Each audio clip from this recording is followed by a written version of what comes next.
Hello world and hello chat. Hello chat. Whoopsies. Emma, some interesting feedback. The double Sinti voice. Not a very common phenomenon. Anyway, that should be fixed now. How are you guys doing? Are you having a nice weekend so far? How are ya? Double trouble. Ah, yes. And to make it double. Meowns genau. Anyway, Team Rocket references aside, my weekend has been, pretty average, I would say. But I suppose that isn't too bad. After all, average means at least that it's not going bad. Alternative fix, keep the double audience, simply spawn a second Sinti mod. I mean, we can do that, but I feel like it would stop being funny and get pretty annoying after like 10 minutes. No, I couldn't. Then I forgot to put the sound isolators on my cave walls. I forgot to disable my test audio because I always like to do a quick audio test before stream, and I forgot to disable the feedback. And since I get the feedback on the channel that you guys can hear as well, it's also in the stream.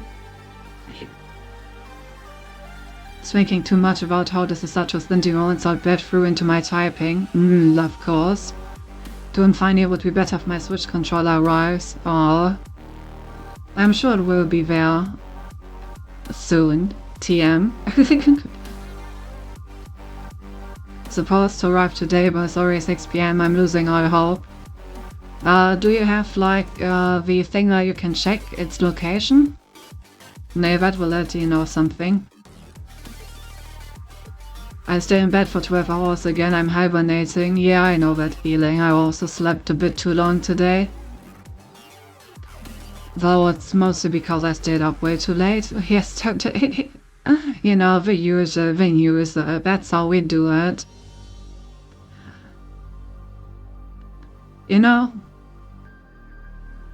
Yeah, I'm honestly very isn't too much else to say. I pulled my 2 Pokemon Pocket packs today, and there was literally nothing noteworthy in there at all. So no news there. I'm still missing 3 cards. Sad. And yeah. It's just dark all day round, yeah. Good old German winter time. You get up and it's already dark. Feels bad. Not for the sleeping place, I see. Too bad. Oh yeah, I did continue studying the Catalan opening in chess. I maybe underestimated how much fury this opening has. I was like, oh, this opening looks cool, maybe I can play with it sometime.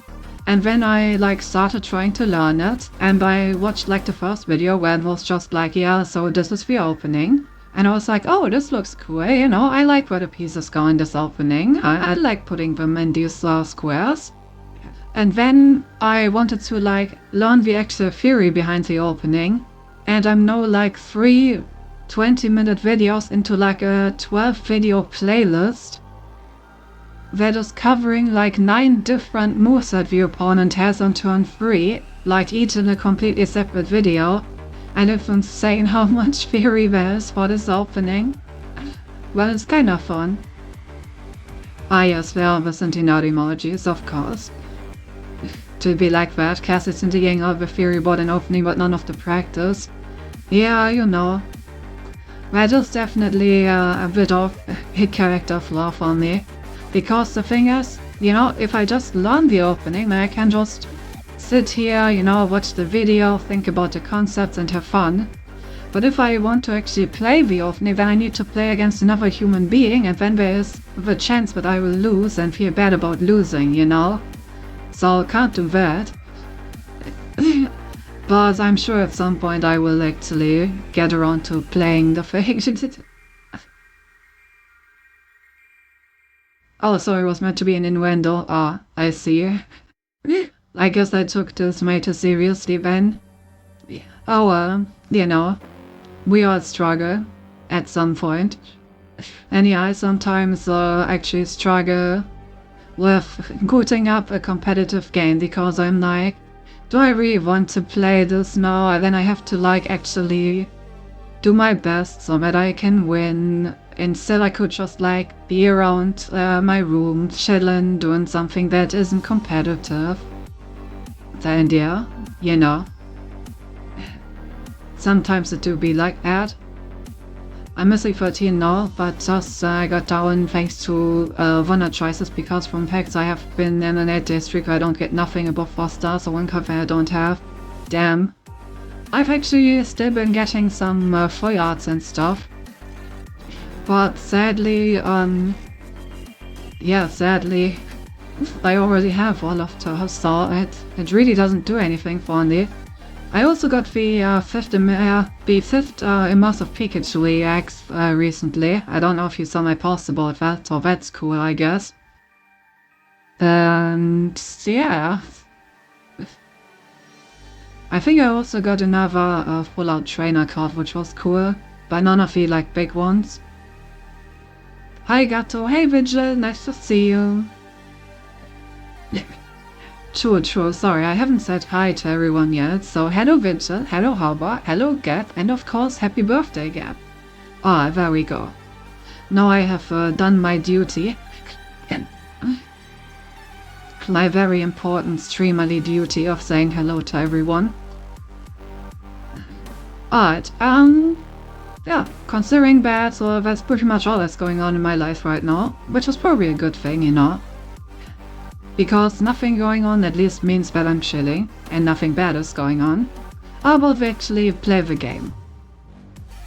How about we just play the game, We don't have to talk about complicated and insane new things every time. We can also just open a game and play, That's what gaming is all about. I think the Gumba's getting into me. I was thinking about buying to open 20 packs. I haven't bought the launch offers till this day. Oh yes, the gambling. It starts. It begins. Well, I will just pretend that I haven't bought those offers yet.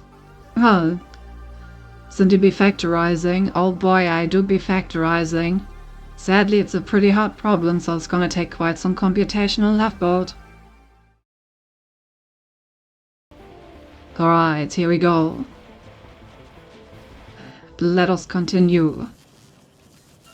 Alright, so last time we had built our little drone thing here. Imagine factorizing for fun. Yeah, so we set up our drones. And we were like in the middle of reworking our defense perimeter.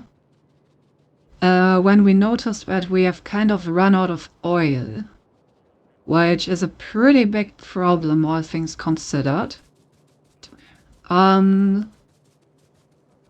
So I think our first part of business should be obtaining oil. And probably also to rework our train station in combination with that.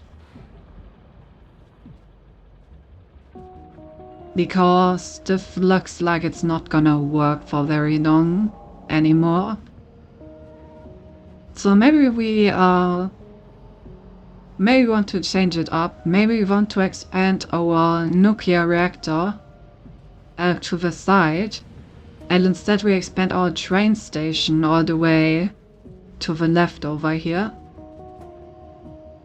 Because I think that would make it much easier. Look at those bugs getting roasted, hehe.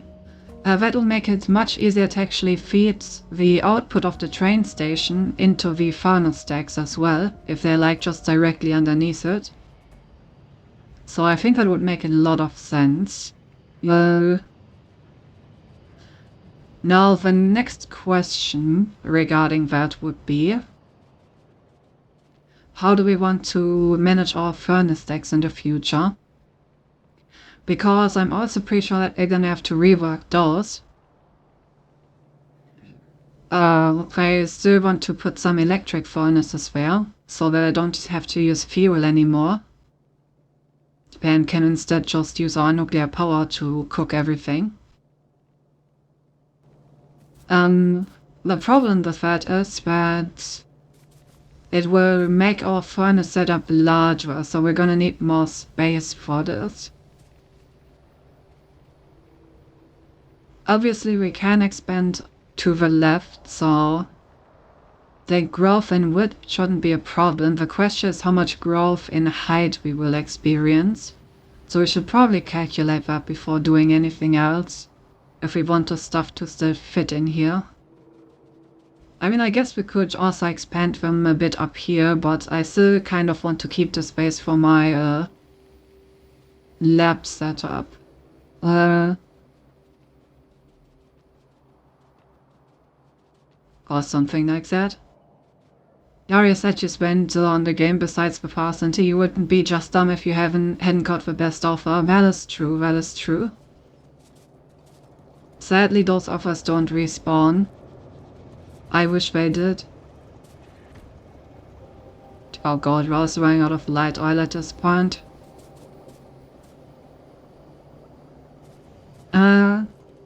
You know, that was one of the character qualities I like about Sandesh. You recommends others for gambling with virtual currency that is not exchangeable for real currency, where you can't possibly gain or lose anything and then proceeds to spend real money on acts who can. Well, you see, the difference is that I know my limits, so I don't get upset about winning or losing. Also, there's no real, like, going all in. Like, I always get something for it, even if it's just bad cards. But yeah. Obviously, no gambling would probably be better, but you know, as long as I have the money, it's fun, I enjoy it.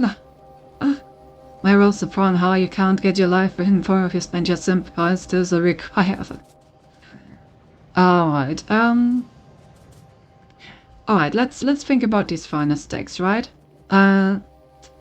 If we want to fully fill the stronger belts later on, then we're gonna have to think about like how many items do we need to produce in our furnace stack. Let's see. So the fastest ones are the like 4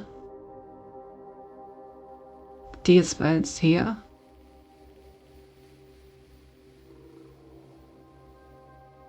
We need tungsten plates from another planet. Well,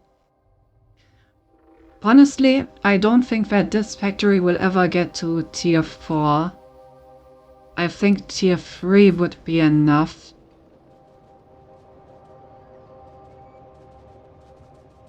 Basically, I don't think that our design in general is scalable enough to actually reach these very high tiers. I'm pretty sure that this factory is gonna work until we have like 2 more science packs, and at that point our main bus over here is not gonna be large enough to carry enough resources to the very end in order to actually continue this design. So I'm pretty sure that we just build like 2 more science packs, and then we just use all the research and all the resources that we produce with this base to plan an even larger base from basically nothing. You know, we just like use this base as a springboard to build an even larger base that has been designed through like scalability from the very beginning. Which means that I should probably only plan for level 3 builds, because anything after that will probably not be something that this base needs to worry about. The bus is not big enough for Synthese 5 at. True.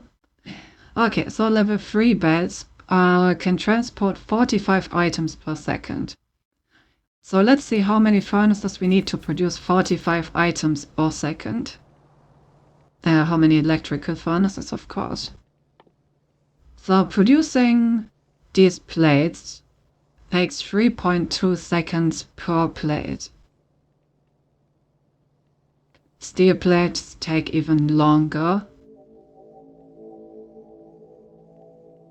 I'd also need more iron. Okay, so 3.2 seconds. And these furnaces have a crafting speed of 2. Which means that I can halve this amount. So that means that they produce 1 every 1.6 seconds.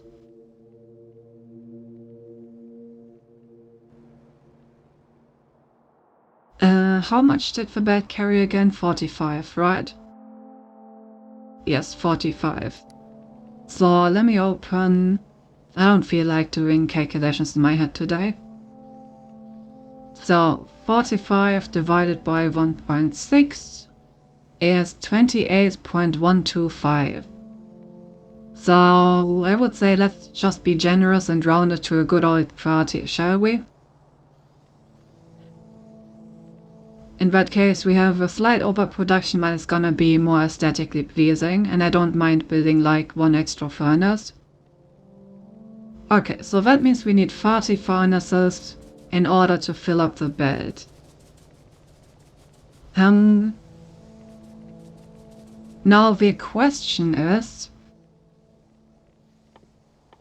if it says 15 items per second, does that mean on both sides of the bed it transports 15 items per second? There are the 2 lengths combined in this calculation.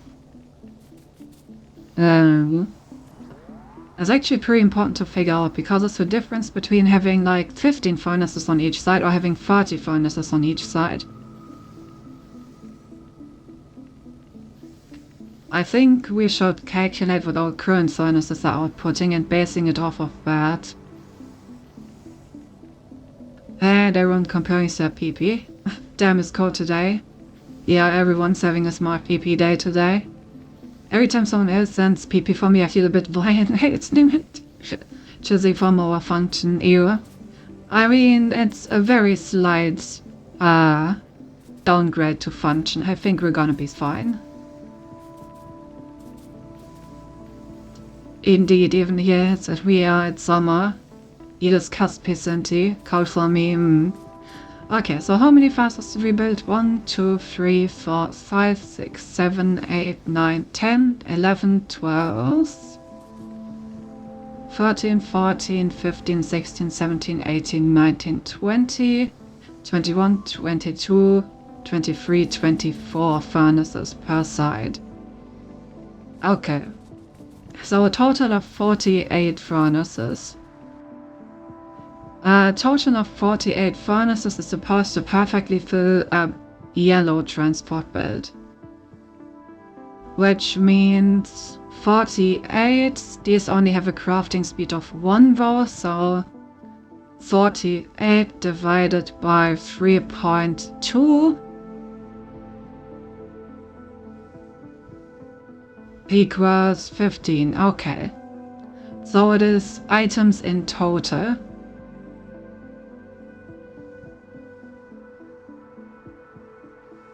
Okay, yeah, so all of our 48 furnaces in total produce 15 plates per second, and this is enough to completely fill our build.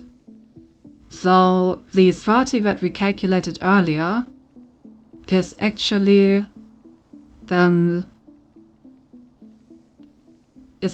enough to completely saturate even the highest tier of build.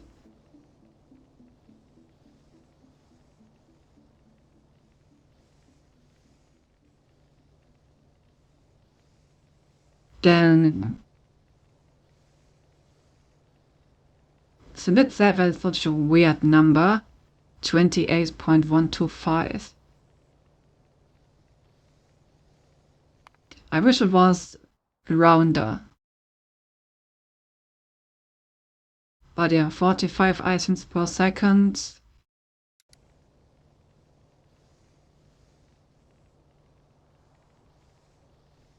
Yeah, I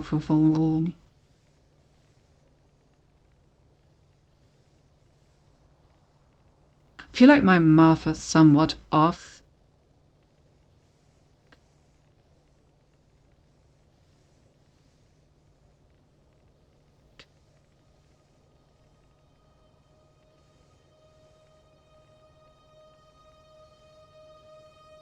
Yeah, something's off about my math. Wait. Discuss this, and yeah, I also wish you were around. I mean the number, of course. Ah, yes, of course, of course. Okay, I think I made a mistake in my calculation somewhere.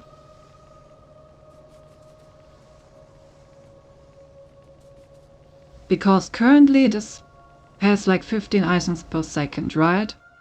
And these normal furnaces produce at a crafting speed of 1 every 3.2 seconds 1 iron ore.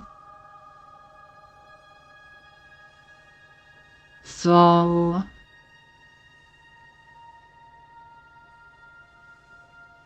it should be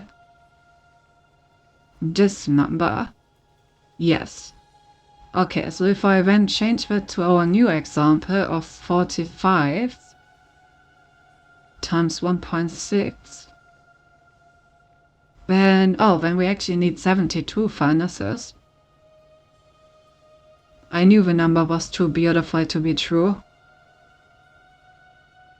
Okay, 72 furnaces are gonna be pretty hard to fit. But yeah, this time my math should be correct. We need 45 per second. Each of the electric furnaces has a crafting speed of 2, so it produces 1 every 1.6 seconds. So 45 times 1.6 should be our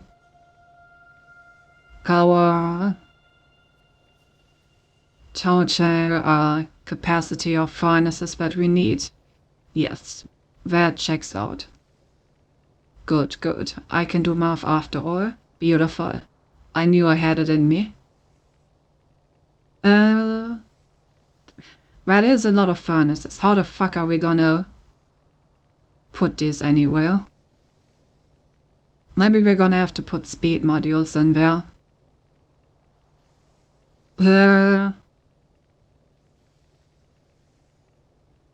72 furnaces for each lane.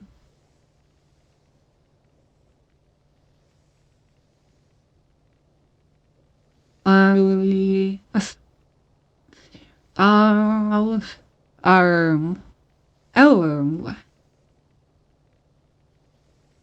I'm not sure we can even get enough ore over here in order to produce that much. We'll probably need multiple trains. Not that that isn't something we can do at some point. Yay.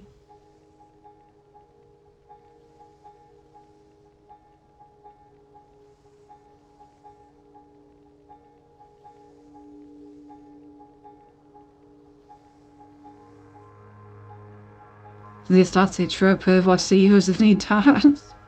John fit through without the room anymore, since you can stream 24/7. Ah yes, a genius move. That's so heroisch wert, finde ich jetzt nicht enorm right now. Ah, I see. What a genius play. Hi Cindy, how's it going? Hey CGG. We're currently in the process of planning our future furnace deck. So we can in turn then plan our future train station. Because when we want to build a new train station to get some oil, because we're running low on oil. So yes, to solve our oil crisis, we first need to define a train station and a furnace deck.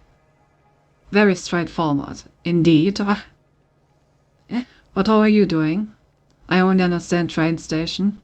Okay, so basically, I want these furnace decks here to be able to like completely fill a belt of plates, right? But these are tier 1 belts, so in the future we're probably gonna upgrade these to tier 2 and tier 3 belts, which are faster. I also want to replace the furnaces with the faster version that use electricity instead of like burning fuel to save on fuel, and instead power them using our nuclear reactor.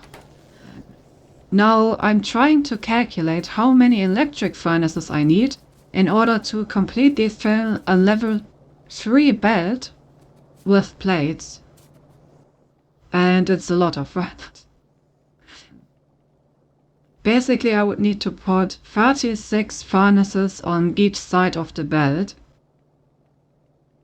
which, considering that these furnaces have a space requirement of 3 times 3, and would lead us to divided by 2, and then this times 3.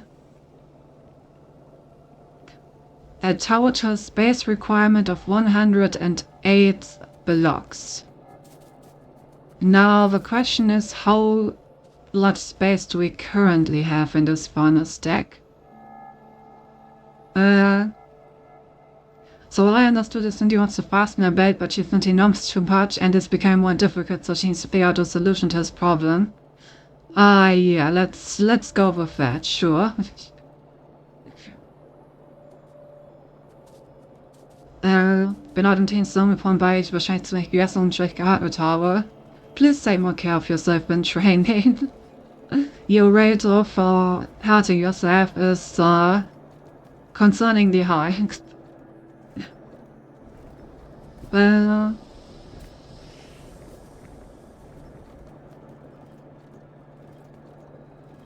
it's also slightly problematic. Das ist ja...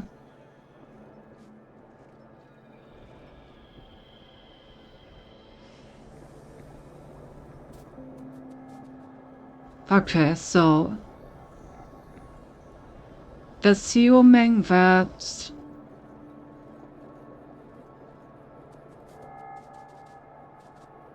How far is our current furnace? I guess maybe we should start with that. I just calculate that we have 24 furnaces on each side. 24 furnaces times their space requirement of 2 is 48.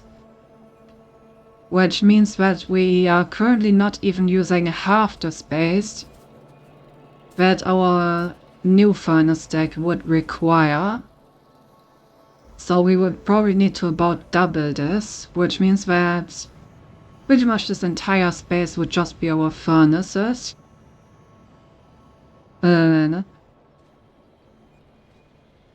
That's a lot of furnaces. Damn. He should try Vicinity diet. Hey, where are we going with this John efficiency at its finest tonight? Hey, I cut fast. I'm trying my best. I'm currently trying to calculate how to optimize our setup, so I guess we're trying to get there. I'm going to witness the German efficiency, yeah. Oh, let's go. On the engine oil, true, you know, if you just go on a diet of only engine oil, then I thought that you lose weight pretty fast. At least comparatively pretty fast, you know. I'm not quite sure how fast the rate of decay is, but I would guess that it's pretty quick comparatively to other diets.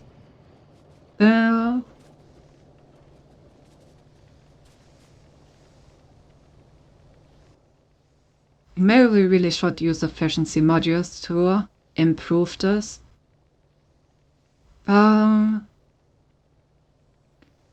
So if I use a speed module, then I could increase the speed by like 20%. If I use a speed module 2, we could get up to 30%.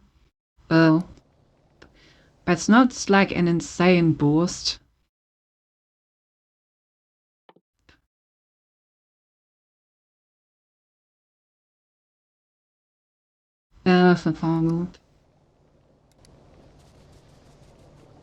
So I guess at that point I could also just build the furnaces anyway, I guess.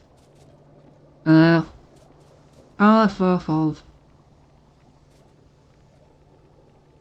Had lots of burgers, so when will we witness the Joan efficiency? Good question. You know, she's not into these kinds of games, so I'm not sure she will ever see the true German efficiency that is taking place over here. And we could say so many such things, but I avoid you call him safe and would never say inappropriate things to Cinti. Of course. Obviously you would never. But yeah, I'm a bit worried about these calculations. Do I really want to double this setup? Sorry that I'm not doing anything right now, but this is gonna require some planning or it's all gonna go to shit.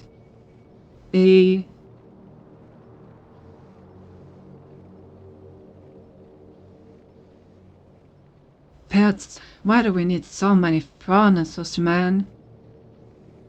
I guess I could do like 2 furnace setups for the same material next to each other. In theory that would make them shorter, but then I would need to go much wider than I'm currently going. So in that case I would need to more than double our width, which we also don't really have the space for. So I guess going longer would be the play. Yay.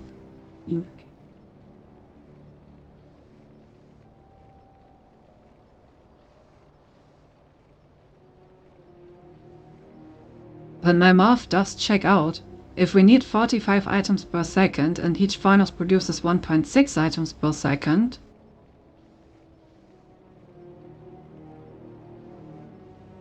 where does it check? Why can I not do math today? This does check out, right? Chat, can you please, like sanity check me here? If I want to produce 45 plates per second, and each furnace produces 1.6 plates per second. No, wait, I did mess up my math. Oh, no, it doesn't produce 1.6 plates a second, it produces 1 plate every 1.6 seconds. That's the difference. Right. You know when people say the math classes in school don't teach you anything? They're perfectly useful if you're trying to plan a factory in a game, which, you know, very practically relevant.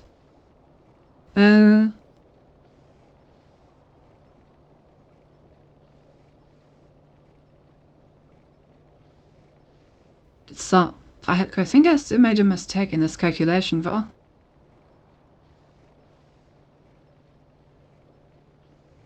"45 plates per second. Let me calculate this by units. So this is in plates per second. This is in also plates per second produced.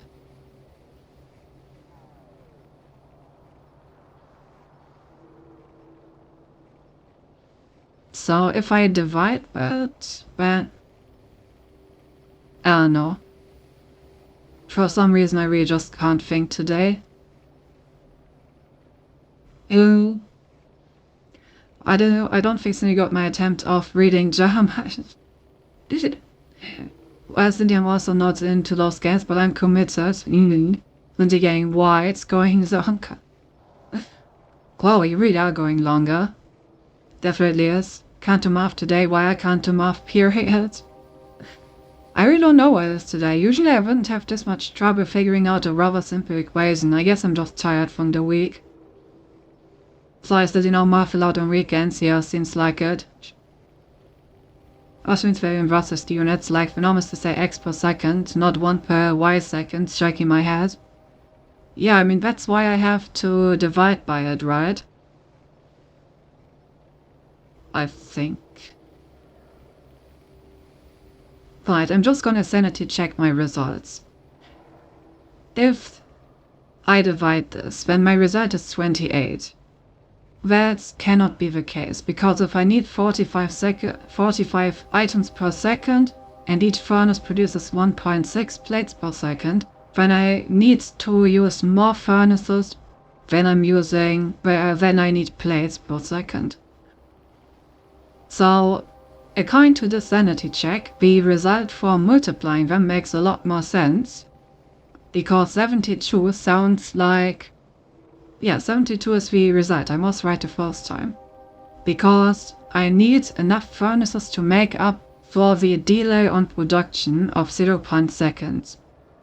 So, in addition to the 45 furnaces where I need, if I produce 1 every second, I also need 0.6 times that amount of furnaces to make up for the delay. Yes, so that leads me to 72 furnaces. I was correct the first time. Wonderful. So, if I have 72 furnaces, then that means that there are 36 on each side of the belt. Then the problem with that is that 36 furnaces that each take a space of 3 are indeed 108 tiles. Yeah, so my math was correct and there's no way around this at this point. Just to the good old to the power of -1. Highest always works. Well, wait, they destroyed a flamethrower? I should probably have a look at that. I was a language and psychology major, so it makes sense why I suck at math. I'm usually very good at math. I have my best grades actually from my math modules, but I don't know, today I really just ain't mathin'. See, using red humans confuses percent, yeah. But anyway, yeah, alright, yeah, that's a deserved nerd emoji. Let me quickly make sure that I'm not gonna get run over by a train here. It happened more than once at this point. Okay, where was I?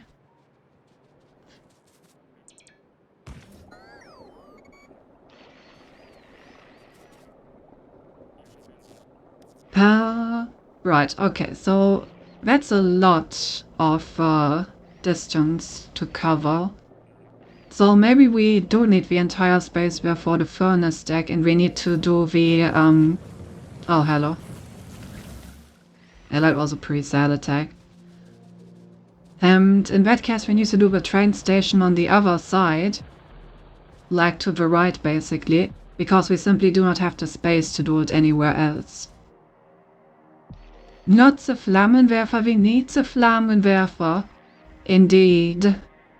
That's why I plan on putting more Flammenwerfers on my wall in the future, yes.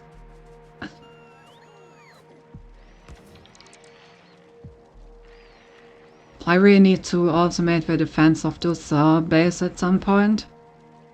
And with at some point I mean sometime soon.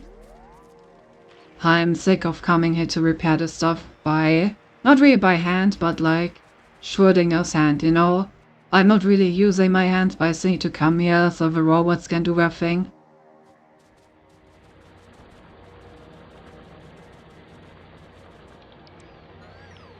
Oh. I'm only good at the kind of math that I can do in my head. Understandable. In hard Dakar.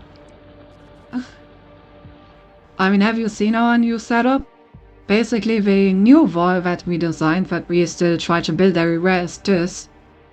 Look at all these Flammenwerfer. There's one like every few tiles and laser turrets on top of it. Now that's what I call a wall. And trust me, we Germans know a good wall when we see one.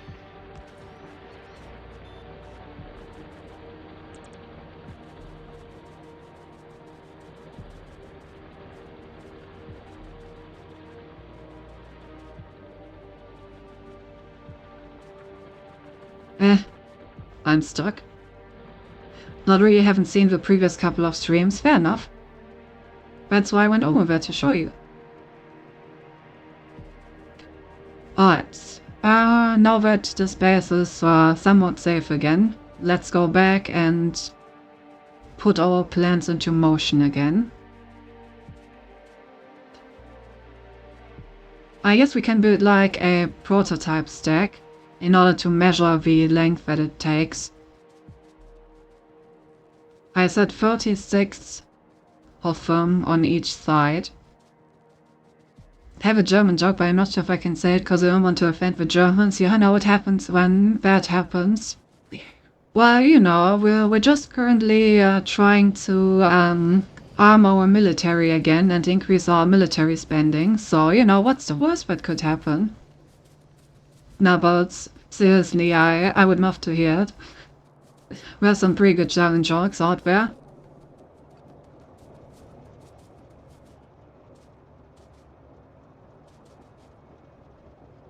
What should be in this tank? Oh, acid. Right. We should probably increase our production of furnaces already to make sure that we have enough when we want to build all of this. Where was my furnace production? I know I set one up. Oh, there it is. Because currently we only have 50, but considering that we need like 72 for every single, you know, for every single furnace stack, maybe we should at least like produce 300. Gonna take these.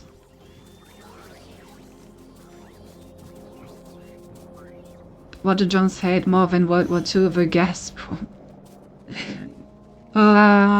So...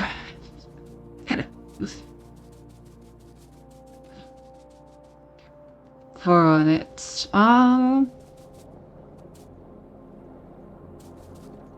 with the way that our belts are set up, we're probably gonna rebuild the storage tank somewhere else. So that shouldn't be a problem. Cooking with gas got a whole new meaning to it now. Does it though?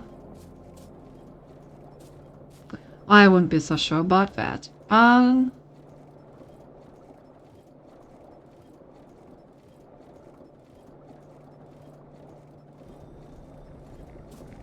Okay, so if I want to keep this loadout, which I do want to do, then we need to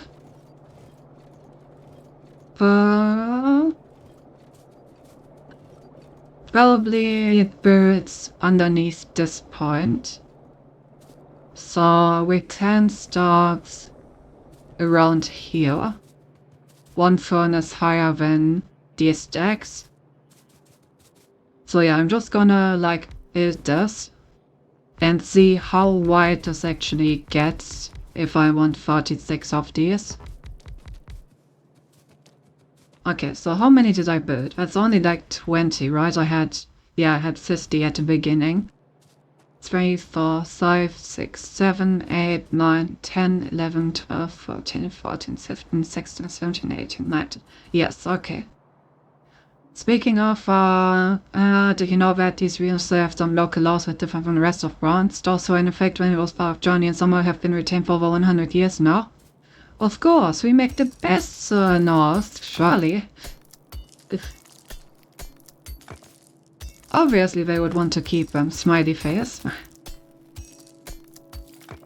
I'm sure they only remind them of very good times as well. Like most of the world. Okay, so that is 30 and we need 32. So this would be the length of this. Damn, it's so many furnaces. It like barely fits on my screen. Do I really need that many? This seems like way too much, but the math checks out.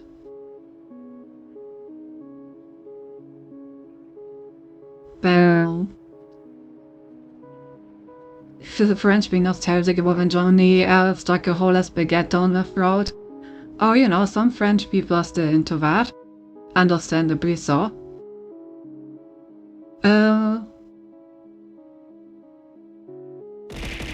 Perhaps.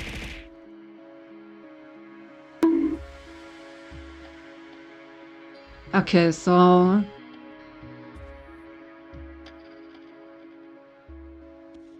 Speed, productivity... So how exactly do productivity modules modify this? Do they also like do an implicit speed up? Or do they just produce more from less? Okay, now it makes sense how French girls have no check shift. This is really getting pretty dark, isn't it?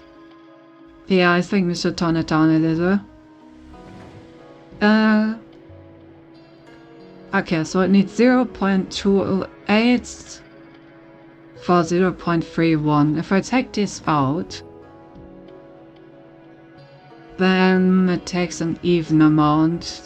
Okay, yeah, so these actually make it slower, even though you do produce a bit more. Where are they? There.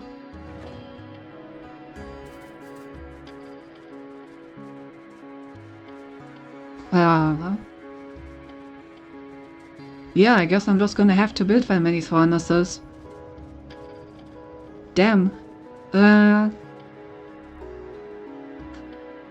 But yeah, this definitely means that I need to keep my train station somewhere over here. I think this barely leaves enough space for my nuclear reactor. And probably my uranium processing. But anything else probably won't fit underneath this.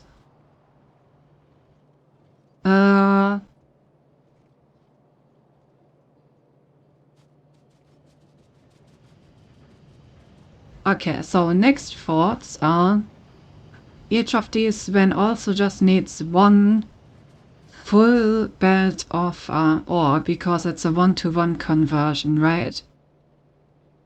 Which does mean that we only need one belt for each of these.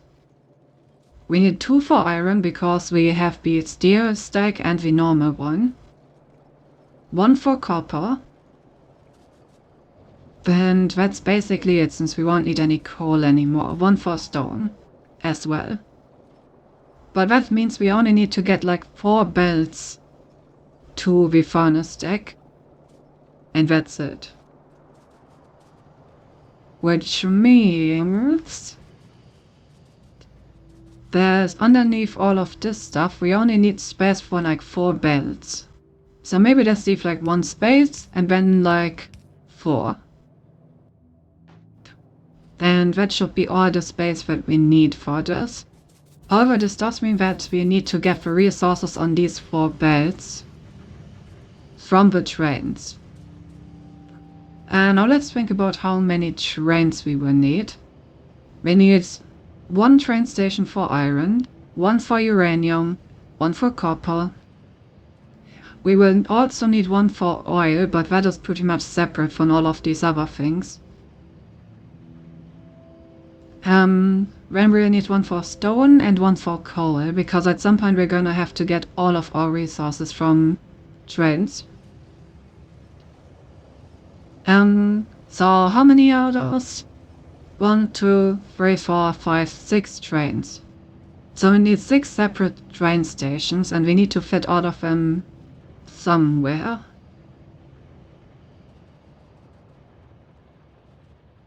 I mean, we do have a pretty good amount of space over here. Well, that should be possible. I think I want to rotate the train stations, though. So that we can just get the ore out of the front part here.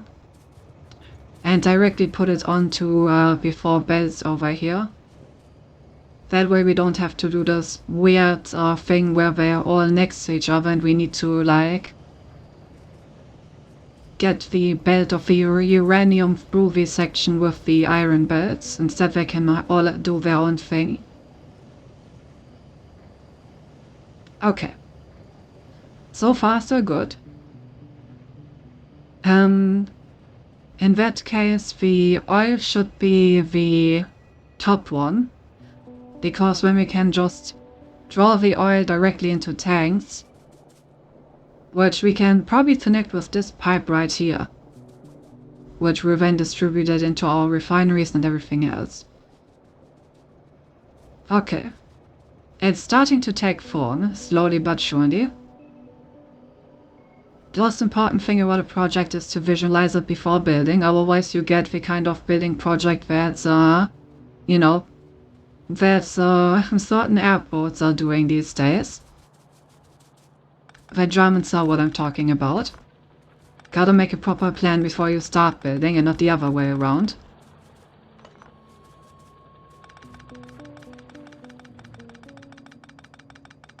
The thing is, we still have a bit of coal here,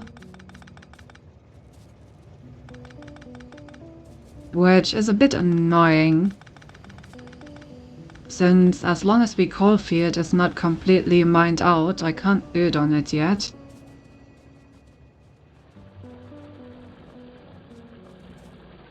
The good thing about that is that we still have coal, which we desperately need if we want to produce anything.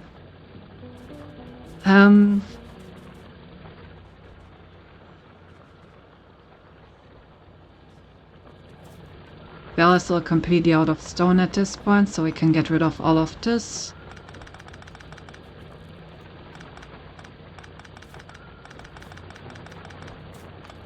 But these should probably stay connected for the foreseeable future. I do like getting some resources. And we will still need a bunch of resources now to build all of this stuff that I'm planning right now. So we can't cut off our entire production just yet. We still need to produce a bunch with what we currently have.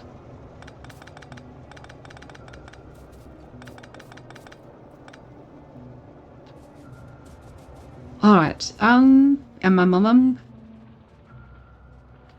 this means, I would like to start with the redesign of our train station.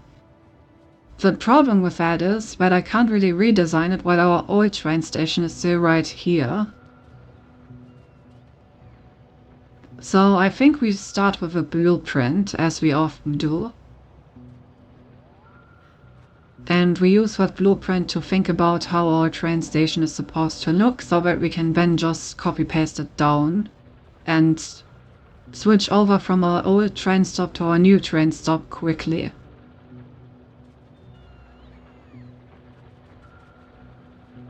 There should be enough space for 6 trains. Though I really do think that the coal patch is gonna be in the way, like really in the way. I can't expand too much towards the left because, yeah, the furnace decks are gonna go until like here. And then we're gonna have the pipes.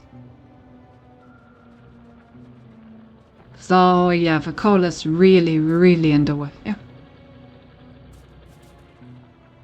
Maybe we just do some temporary stations for now. And we build this like new train station as soon as the coal is mined out, so we actually have the space to do it properly. Because I probably would need to do a slight workaround in order to account for the coal miners still being here. At least the ones that are still actually mining. Which are currently these. How much do they still have? Oh hey, these actually still have some stone. Huh. I guess I was too fast in destroying the entire stone part.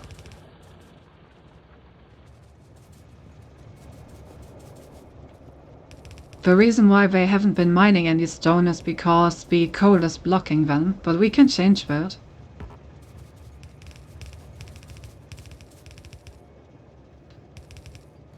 So yeah, let me just quickly reconstruct this. Doesn't need to be fancy.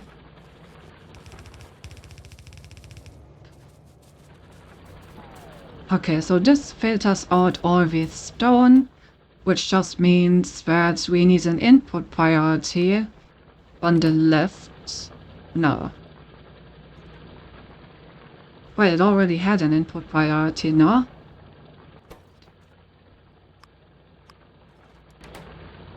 Yeah, it already had an input priority. I guess we just haven't been using any coal, huh? Because we haven't been producing a lot. And we haven't been producing a lot because we don't have oil. Ah, we're moving in circles.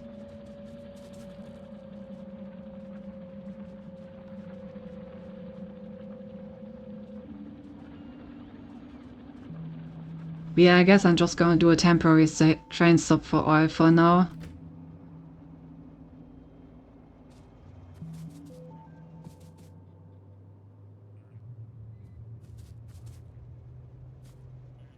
Gonna be a bit hard to route this. Think I have to put the signal somewhere else. Something like here.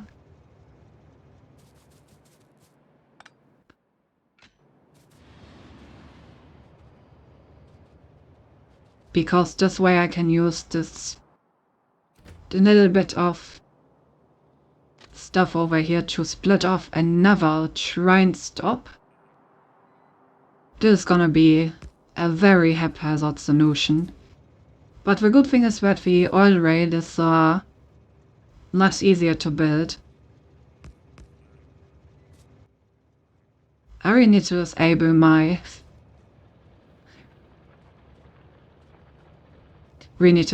my Roboport while I'm doing this. Oh, Roboport. Whoops. Because I don't want to use my rail to build this, I want to have the robots build it. No, no, no. Yes, like this. If we then just feed it back in there, I think that would work. Yeah, that should work.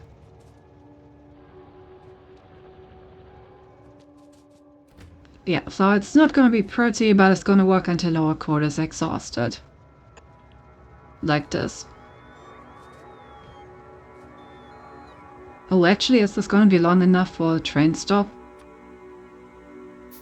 This isn't long enough for a train stop, then... it is, but it also isn't. Never mind. We do need enough space in order to actually place down a train stop, otherwise this doesn't do anything, you know?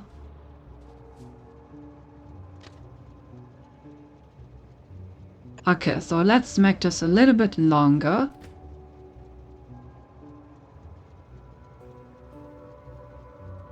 wait until the robot's built just so that I can then check if it's long enough for the train. We need like 2... Actually, we would need more than 2 wagons, but I guess that also will just work for now. It's gonna be such a dirty hack again. Then we started to make our base beautiful as well. Okay, yeah, this works. Then I need some rail signals. One like somewhere over here.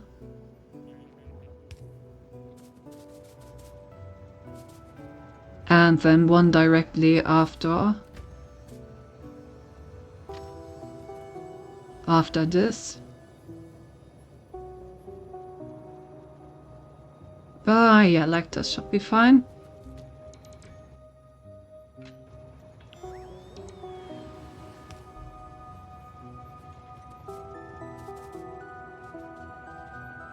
Then hopefully this should then work.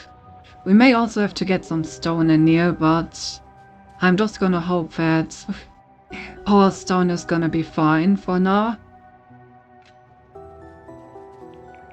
Alright, there's the robots with the rails. Alright, looks good. So let's build a rudimentary train station and a rudimentary train.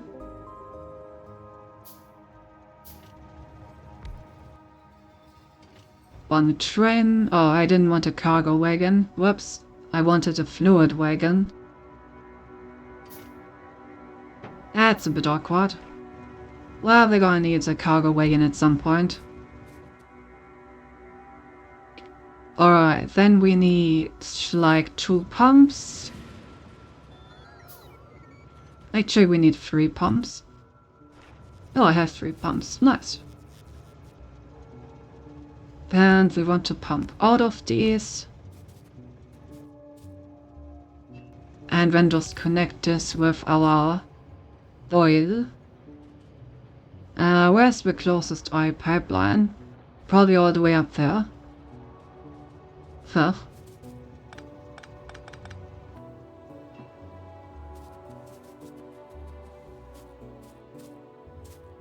Don't you love putting temporary solutions down? I really hope that none of these temporary solutions become permanent.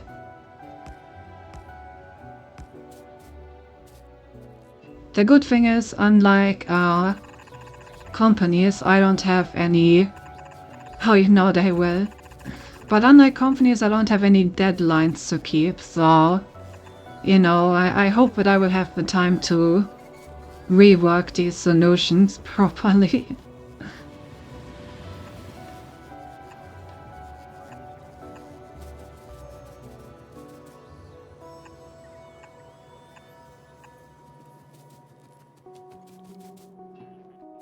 Alright, that should work.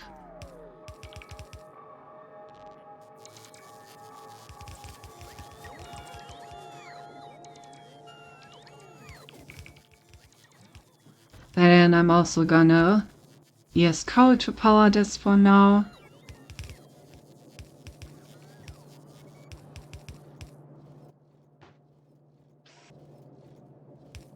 Here we go.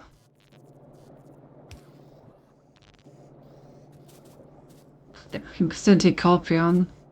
I do really hope that I'm not coping on this. Did you all hear that? Cynthia has no deadline, so she can procrastinate at her uni forever. Oh, I actually do have a pretty urgent deadline. Well, I need to work on this weekend. Cynthia depressed.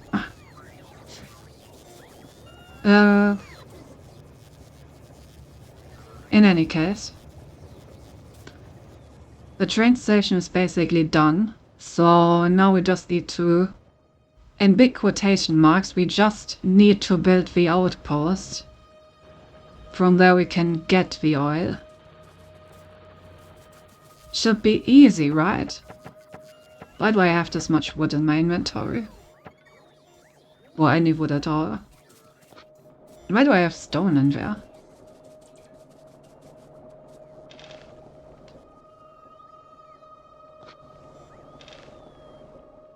There we go. That cleans up my inventory a little.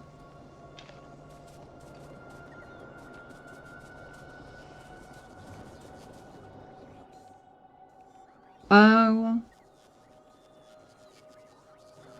Okay, so what are we gonna need for this?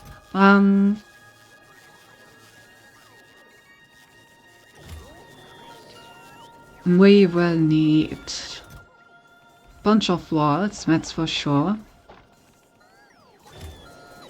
Definitely flamethrower turrets. I would also love to use some laser turrets. The problem is, for laser turrets we need oil. And we don't have any oil. So I guess for now we're just going to defend the base with flamethrower turrets and nothing else. Hey Cynthia, hey Jay, nice to see you. How have you been?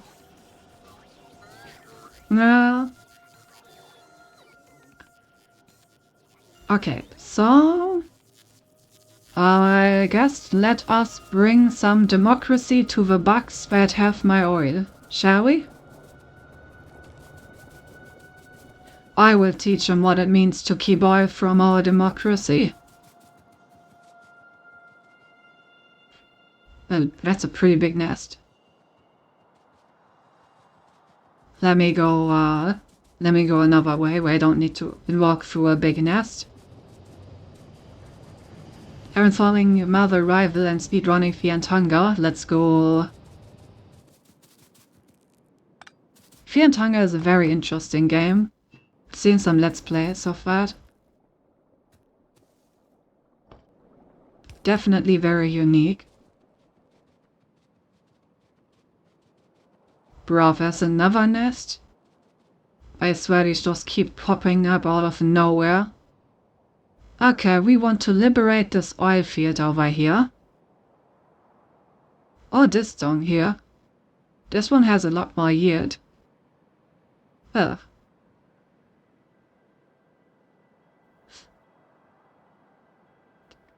Good question.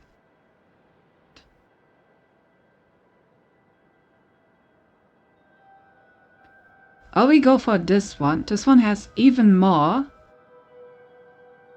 Then there's like some pretty big other resource patches around here that we're probably gonna want at some point.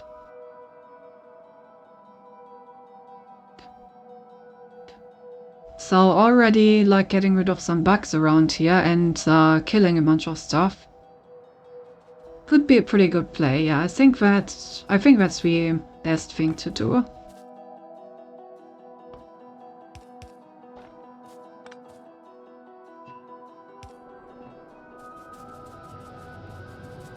Must say I till die to the first enemy sometimes because my luck is shit. It is a very unforgiving game, that's for sure. But I mean, it's basically all about being unforgiving, like as the entire concept of the game, isn't it?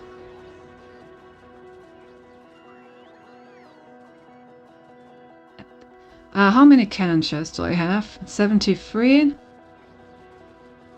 I mean, I think that should be enough, but just to be sure, you know that we have an automatic production of ammo. Might as well stock up before going. Also, look at all of these rollets taking the wood from my inventory that I don't want anymore.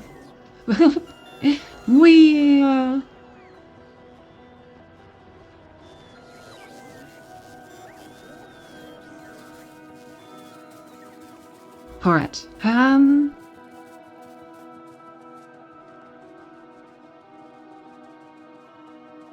I wonder how many bugs we will have to liberate. Oh, I should also probably grab as much rails as I can. Yes. So that I can already build a way back here. And some electric poles. Where did I have my rails? Ah, over here. Hi, that should hopefully be enough. I really enjoy that we automated all of these things. You know, I can just walk over to the chest and grab the thing that I need. It's pretty convenient.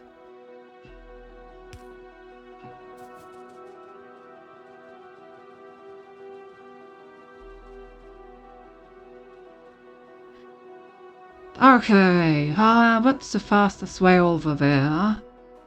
I'm probably gonna have to kill this nest, these two nests, and this nest at least. Like, at a minimum.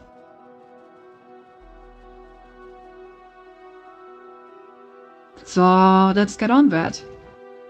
Oh, I don't have any fuel for my tank with me. Yeah, that is a problem, you know. Turns out tanks do need fuel, and without fuel, I'm not a very happy camper.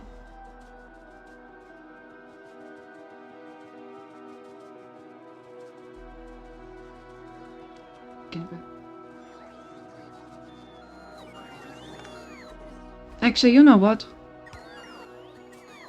No, let's not do that. I was thinking about taking some rocket fuel. But that's a terrible idea because rocket fuel is made out of oil and that's exactly what we're missing right now, so I'm just gonna use coal. Also, we're trying to get rid of our coal reserve over here anyway, so you know, might as well use up some more. We're being communist or democracy in this game. Probably more like a dictatorship, honestly. It's hard to say because this political system only consists of me. You know, it's just me and my drones that just do whatever I tell them to. And then there's the bugs that I just kill whenever they oppose me. So yeah, probably a dictatorship at this point. Speaking of dictatorship, let me load the cannons of this beautiful tank and bring some peace to the bugs.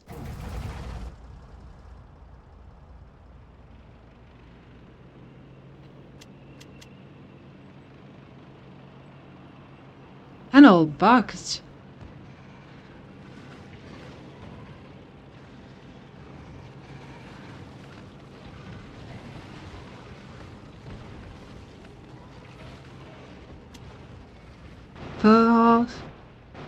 Got out machine gun.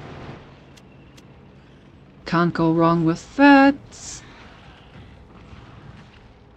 And then we should be done with this one pretty quickly. Nice. Alright, quick repair break. Why not enslave the bugs? We don't have the technology for that yet, but that is actually part of the tech tree with the new DLC. Like, let alone the tech tree, where is it? You can do like, you can like abduct their eggs basically, and then turn like their nests into these buildings and build biolabs with them. So, you know, we will get to the point where we enslave them. It's just gonna take a bit more.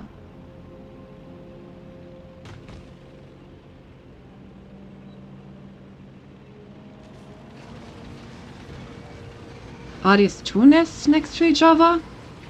Kind of looks like it, huh? Alright, flamethrower. Good old flamethrower, always. Always reliable. The good old reliable flamethrower. I don't like this. Rep. We're gonna have to reload our autosave. Hee. Sometimes these guys do much more damage than I expect. Maybe I should build some energy shields into our tank.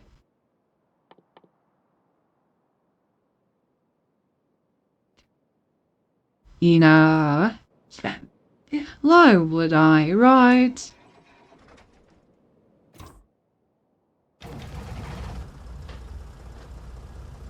Alright, but let's actually be a bit more careful this time.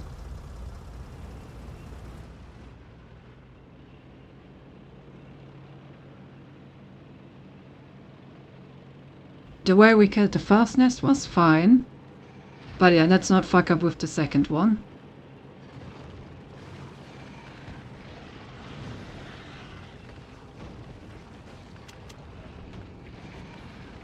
I got immobilized for too long.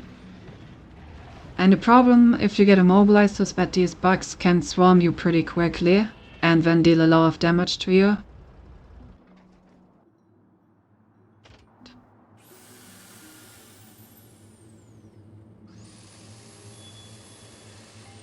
I also feel like our military technology is slightly falling behind.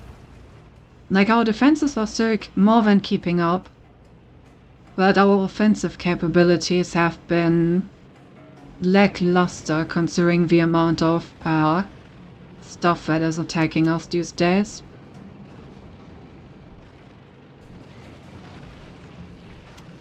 It's really about time that we start getting some proper artillery and stuff.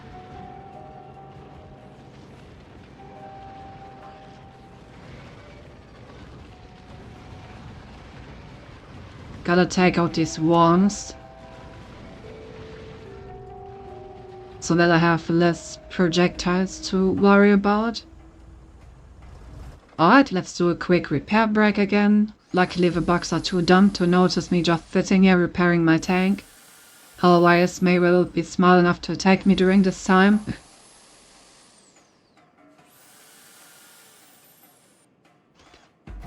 There we go. Time to go for another attack run.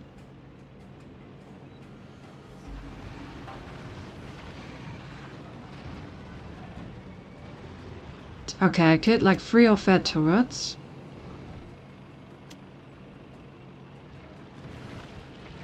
I love that you can just run them over in this game. It's so satisfying. Alright, that's more of the turrets going down. The more I like decimate their static defenses, the longer our attack runs can be. Because honestly the thing that is mostly keeping me back here are the static defenses. The smaller bugs are not as much of a problem.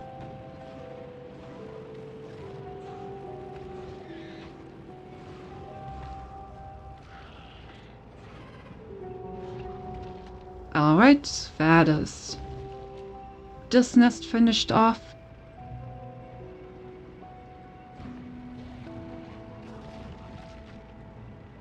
And this nest finished off. Nice. Alright, so who the fuck are you over there? You trying to get somewhere, huh? You're trying to pick a fight? So that's something you want? Huh? Huh? Got a problem with me? Why'd you come over here and tell me?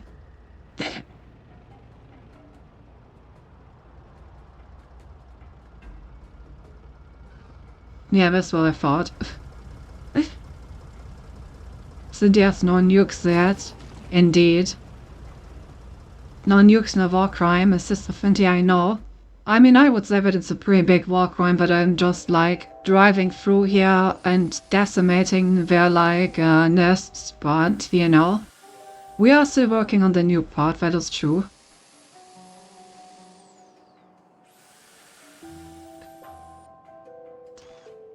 That is actually a good question. What do nukes need? I think we're pretty close. Atomic bond. Okay, yeah, we just need yellow science, which is the next science what we're gonna do. We basically have everything else.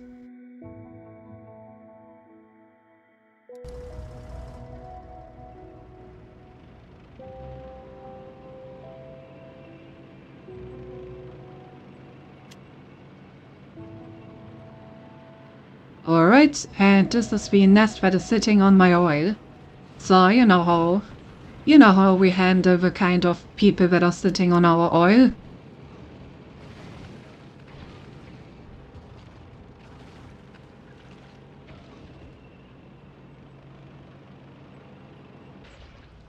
That's how we handle them. Okay, so there's our oil. Do we want to destroy any more of these nests? I would probably be good to at least destroy this one, and maybe this one, so we have like a bit of breathing room.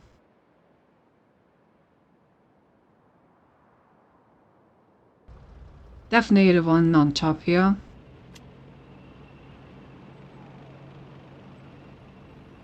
Seems like it can be accessed from the other side much easier.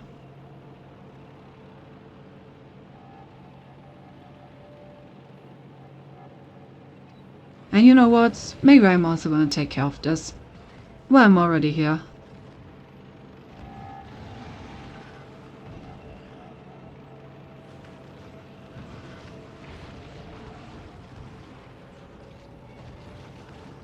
These people are really building a lot of static defenses. I wonder why.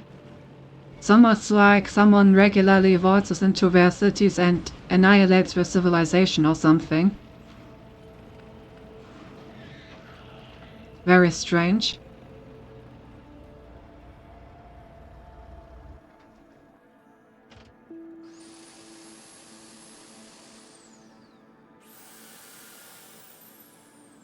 You know what would be really cool?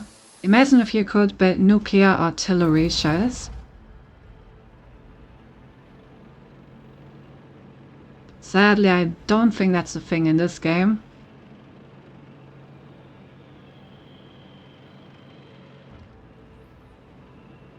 Clearly an oversight by the developers.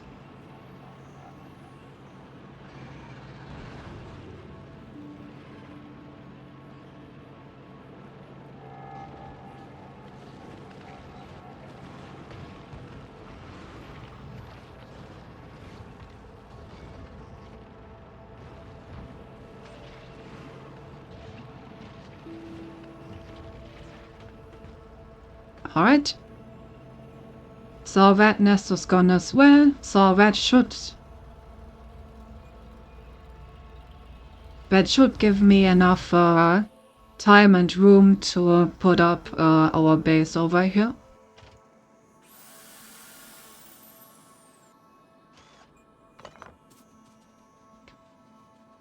Alright, so first off, we need some energy. Then some train tracks. For now, let us maybe put up some blueprints and plan how we want us to look in the end.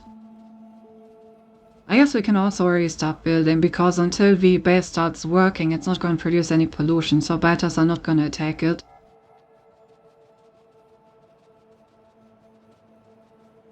Alright, so where's my precious oil?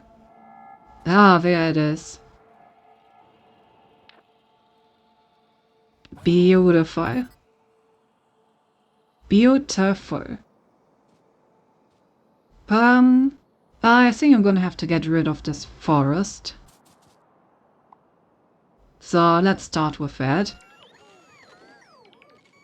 Once again, I really don't understand why the bugs hate me so much, you know, I'm just destroying entire forests to make space for, like, oil refineries. Whenever companies do that, usually people love them.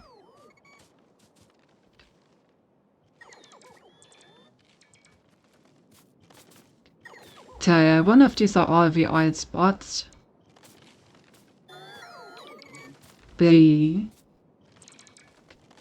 Would hate to miss any of these. We're also gonna get a lot of wood again, which I'm gonna have to empty out once we get home.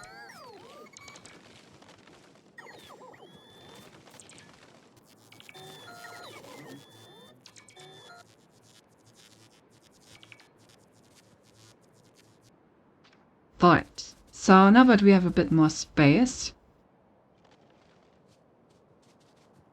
we can see like 1, 2, 3 oil fields.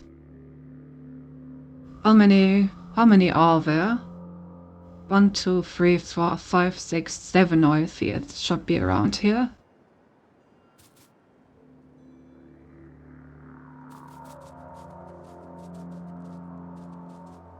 So where are the other ones? These are the lower ones, I guess?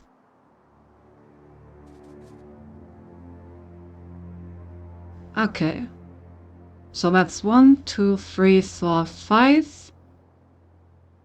1, 2, 3, 4, 5, so there should be like 2 more somewhere over here. Well, more trees need to go. I need to see that oil.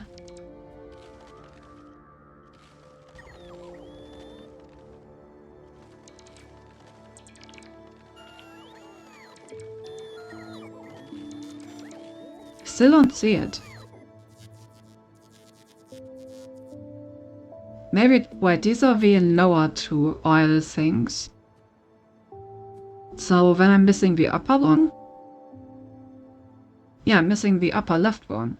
Oh, it's here. Okay, never mind. So then we have all of them. Let me craft 7 oil pumps.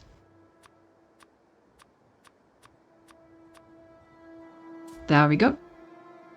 I'm contemplating whether we should destroy our old oil base. Because at this point it's producing pretty slowly. But it is still producing, you know?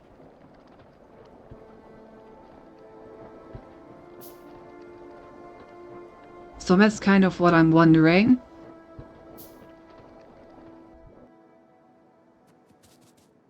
Maybe we should just keep it. I mean, I think it produces more oil than it takes in order to defend it. Probably. Well. The thing with oil reserves in this game is they never truly run out. So they will always keep producing a little bit. They just produce a lot more if they're fresh and unused.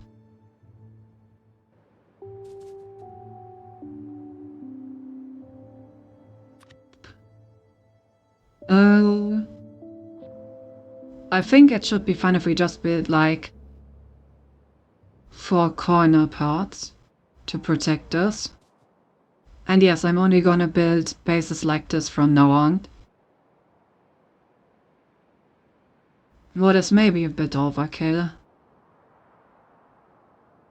Do we want to design something smaller? I mean, like half of this would probably be more than enough. Even with a train station and everything.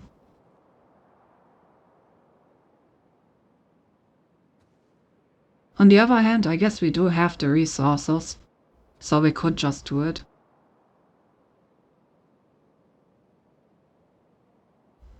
Decisions.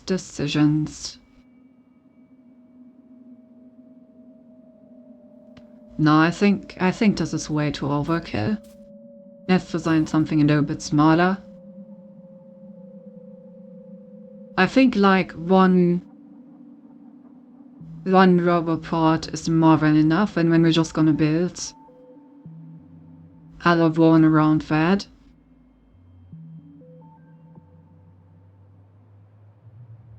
Yeah, so something like here maybe?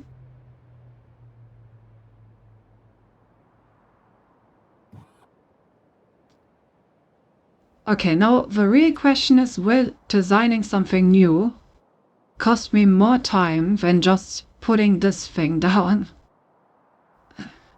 Because there's a pretty decent chance that even if I just put this down 4 times, even though it is overkill, producing all of this stuff for this will still be much faster than just coming up with something new, you know?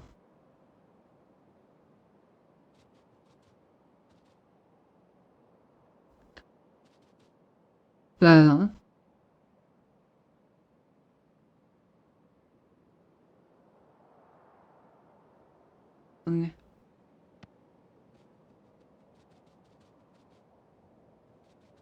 how big are these resource fields? Yeah, for these resource fields it makes sense. Like, for example, for this iron patch you could build like 4 of these in order to cover all of it. So for those it does make sense, but maybe I want to build something smaller for wild patches exactly. just some sort of Guile Outpost blueprint. Because I think oil patches are usually a bit smaller. On the other hand, this one looks like it's more spread out.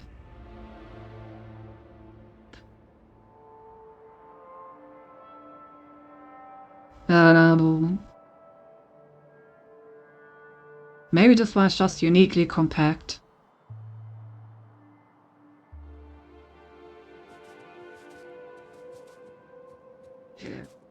So much contemplating. Why do I always want to optimize everything? Why can't I just copy-paste this? That's what I built it for. To just copy-paste it and not worry about it. So why am I hesitating now?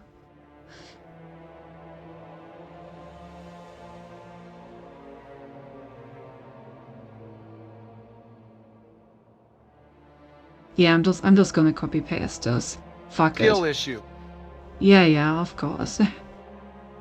Of course it is a skin issue, as always. Okay, so...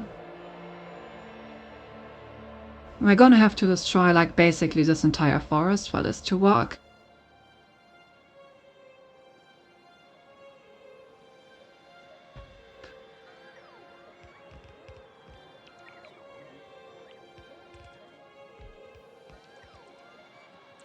But that's just how it's going to be.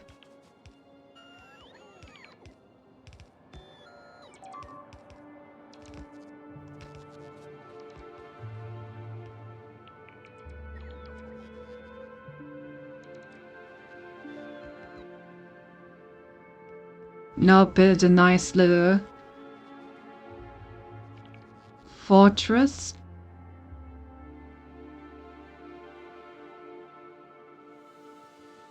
Like this. And this should be basically secure against anything that the bugs could ever try to do.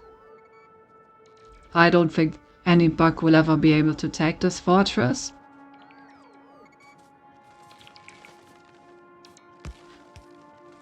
Maybe we want to bring a few more robots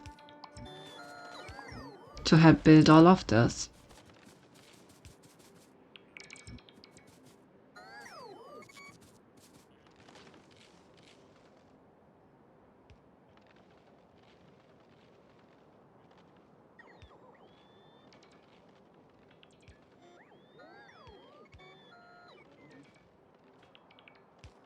The problem is the moment that I get some energy over here, this is gonna start producing.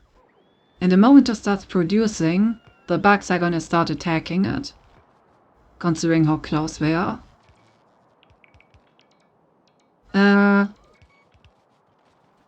Let's plan the train station, I suppose. It will require a little bit of a gap in our defenses here. Probably around like here.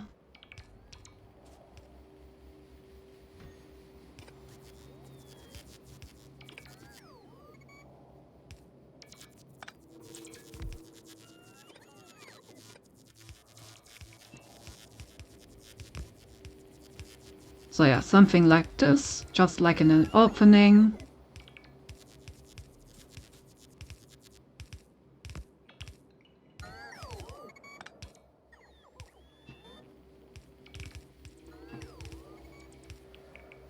Oh, I'm out of hypes. Of course I am. A gap in our defenses. Exactly. I just realized that maybe it's good that I left so much space because I will need a way for the train to change direction after it has made its delivery run.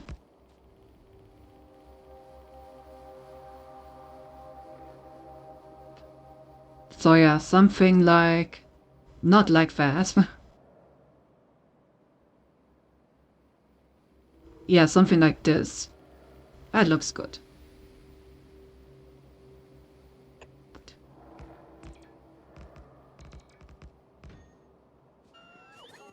And then we should have enough space for a train stop in here.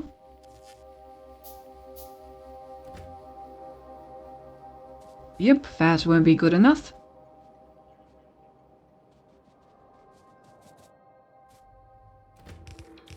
Obviously, this train also needs to go through the wall. Otherwise, it's not going to be able to do its job very well.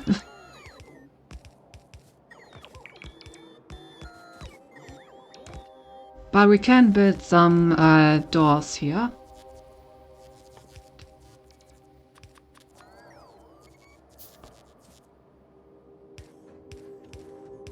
Just like that. So that way it's not an opening. Alright, so...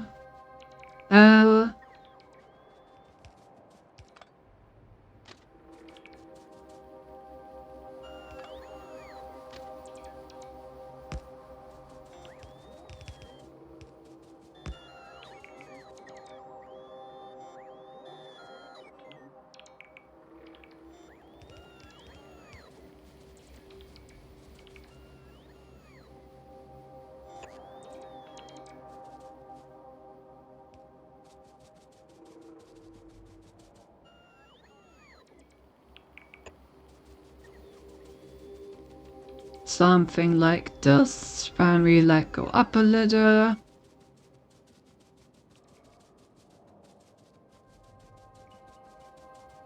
And then we need to move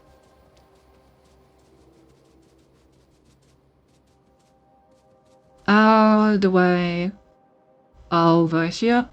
Come on, I thought I can build rails on the map, right? Yeah. Wanted to somehow go all the way over there. So... oops. I seem to have built myself into a bit of a corner.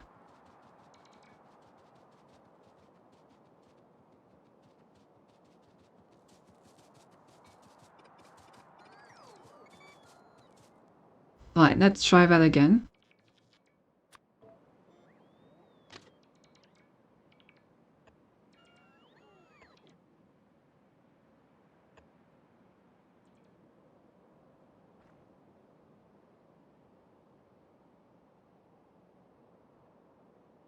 Yeah.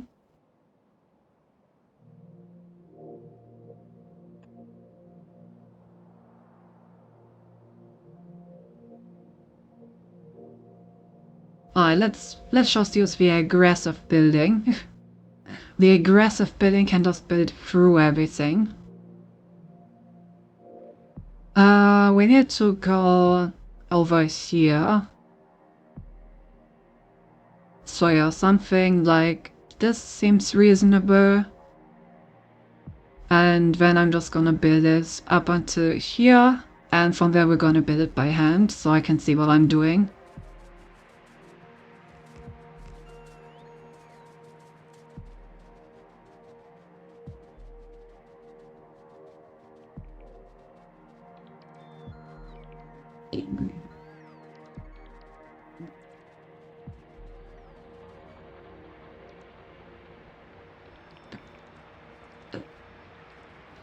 Okay, so we want a temporary place for this.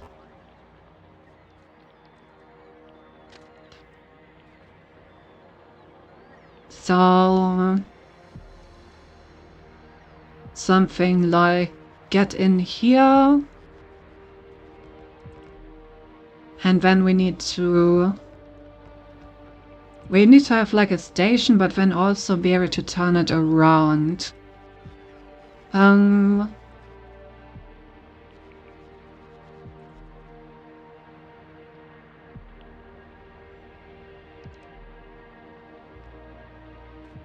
Which is not that easy.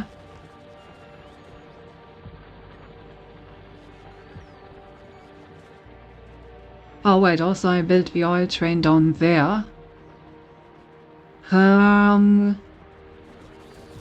That's a bit awkward, actually. I guess we're gonna walk back a little bit.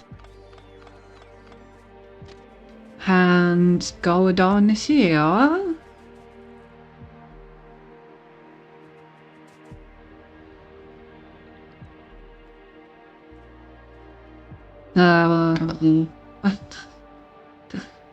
I may have built this in a very, very awkward position now that I think about it.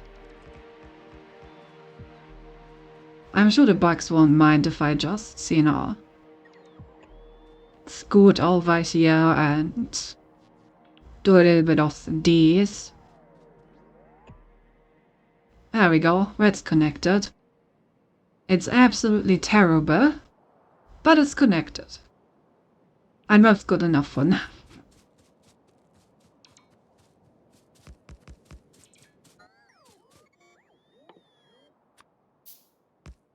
Alright, also let's turn this track over here into its own part of a rail network. That way, it shouldn't be an issue.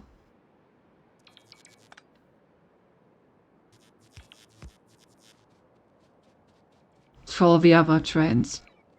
So we minimize the impact that the old train has on the other trains, and there are cycles going back and forth.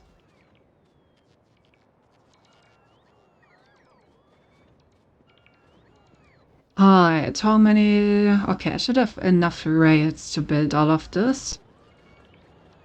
Another thing is electricity.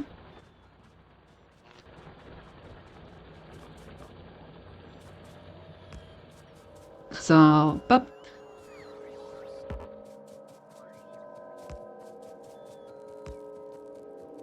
then we're just gonna send the electricity all the way over there. Gonna make sure that we can actually... Oops. That we can actually power all of that stuff that we want to build.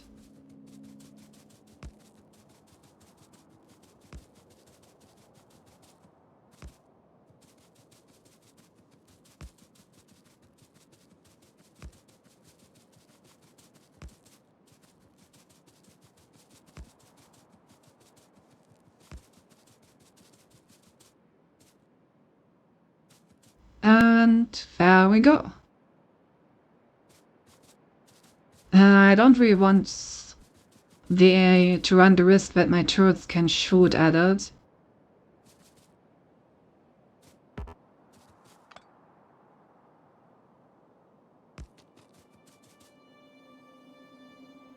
Yeah, something like shear would be good then.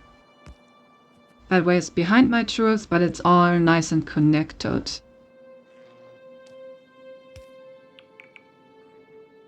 Alright, so the robot part already has powered.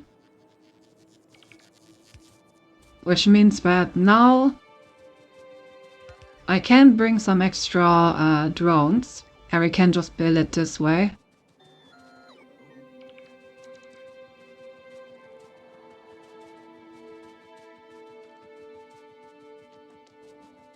Do I need some other resources?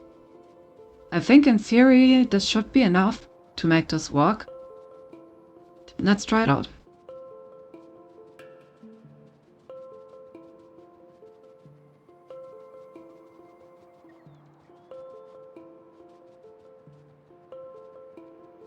Also, I should probably close this hole in our wall before this turns into a problem.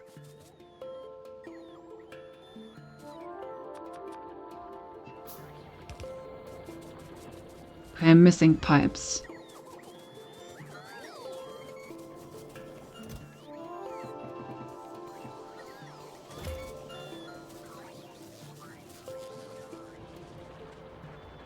Okay. And now I can just use the I train. And I should be able to just drive over there, I think.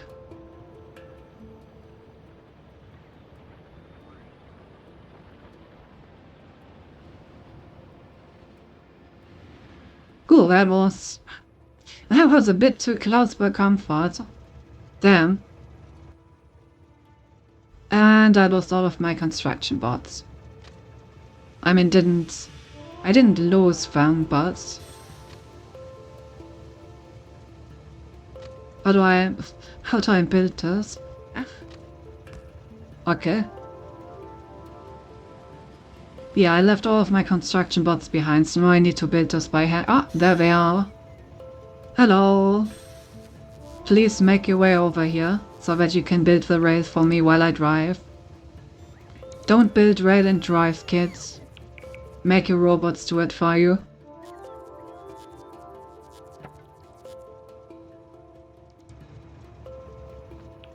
Damn, these things get really slow when they're out of energy.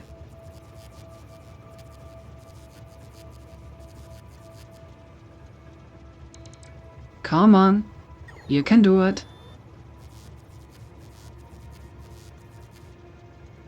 There we go. Choo choo.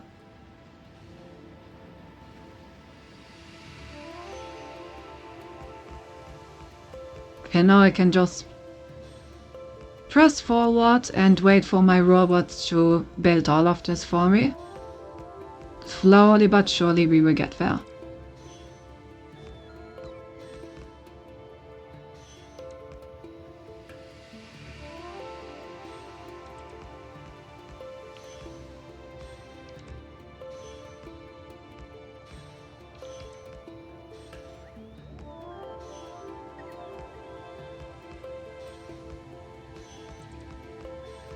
I think they'll still faster when building it by hand, honestly.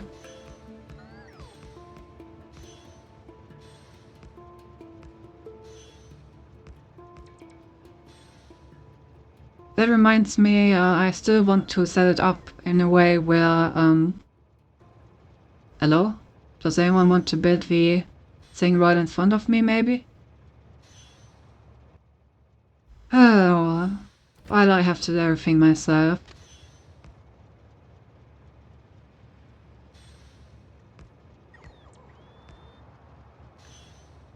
But yeah, I still want to set it up in a way where construction robots and repair kits all get delivered to my expansions.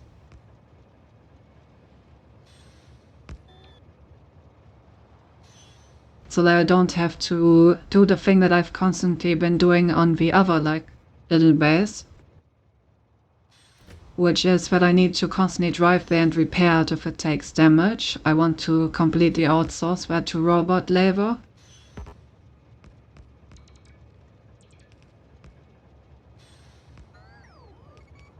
Outsource all your problems to robot labor. It always works. Is anyone gonna destroy that tree there? No? No, I just...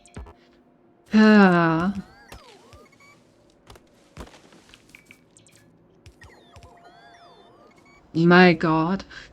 Sometimes his drones are impressively unhelpful, I have to say.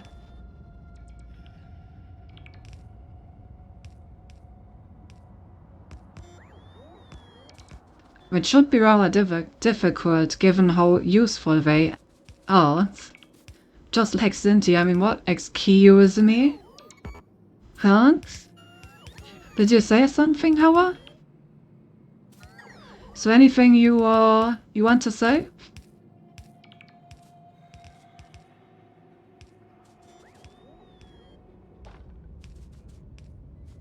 Yeah, that's what I thought.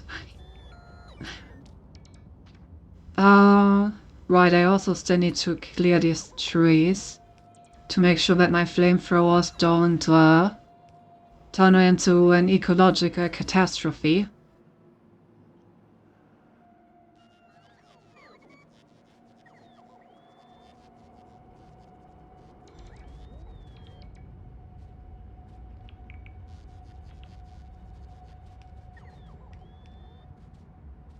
Maybe I do need a few more construction robots over here.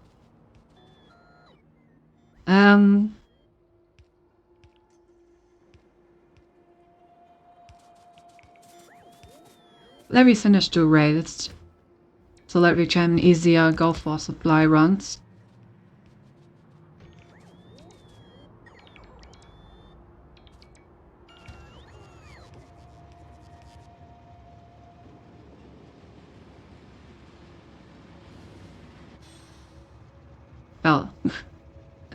Turns out this raid also isn't finished.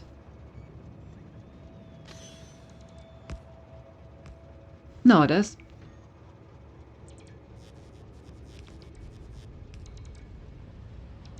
Alright, I'll be right back. I just need to quickly grab some more construction robots.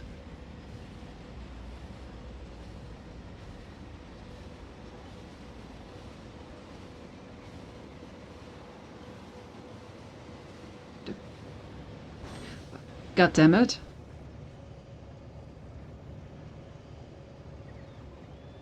I always keep forgetting to press like to the side in order to go into the right station.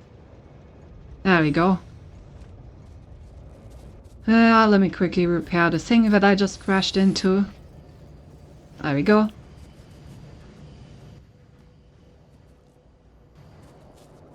Alright, I wanted lower construction drones.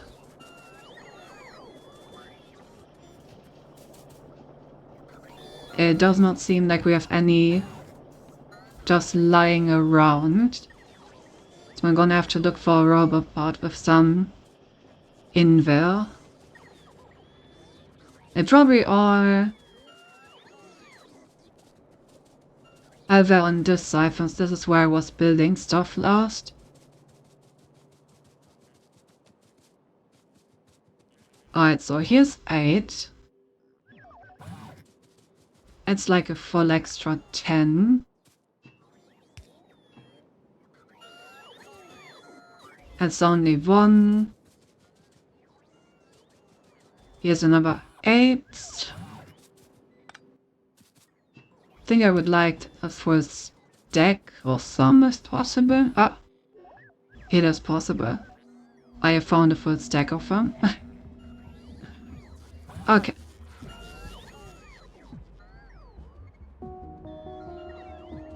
Because now basically the plan is that I just slam these 50 robots into the robo network over there. Put all the ingredients into a chest. And then it should build itself, the like outpost.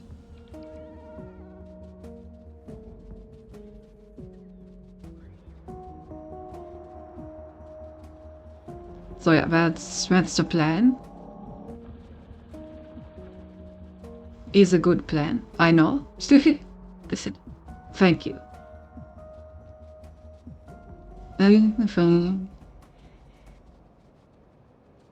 Okay, let's try to not run anyone over this time. Maybe I should just already put in the schedule.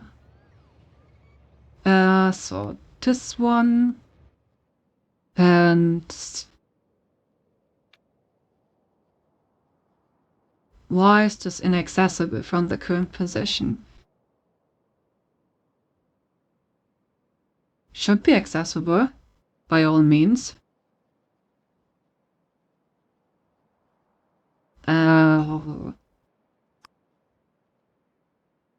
Okay, now I realize that it is accessible, I think. No, it doesn't. Why are we driving over here? This doesn't do anything.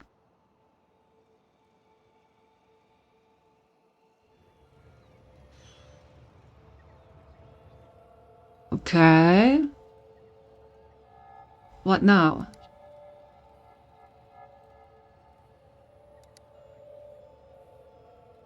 What if I want to go over there? No path. Why is there no path? I mean, you can just go over here, no? Why would you not be able to go over here? This entire trail is built.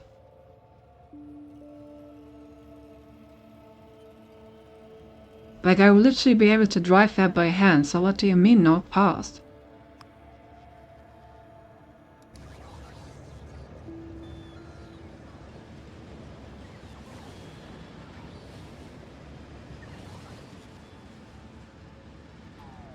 Oops. Why can you not drive in here by yourself?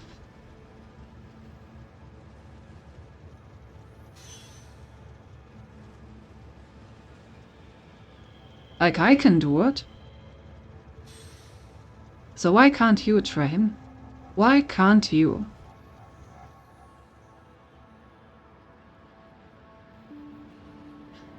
Why are we trains in this game sometimes so annoying?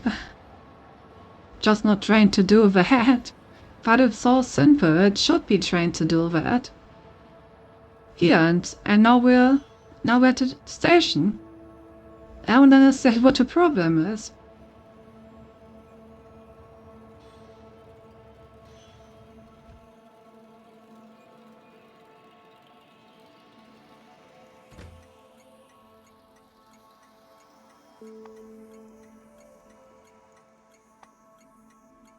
Yeah.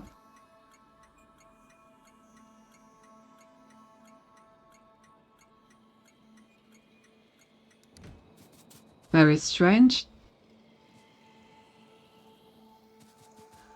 Pennyworth.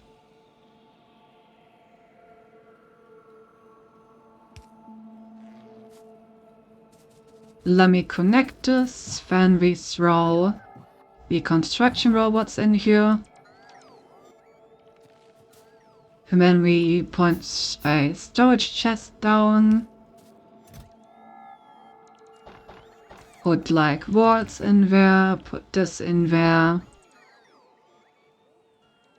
And I guess also pipes. And then they should do their thing.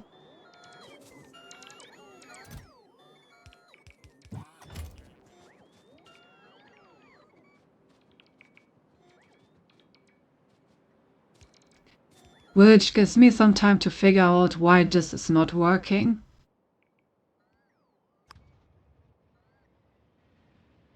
Okay, so it finds its way back. Why does it find its way back, but it doesn't find its way here? Oh.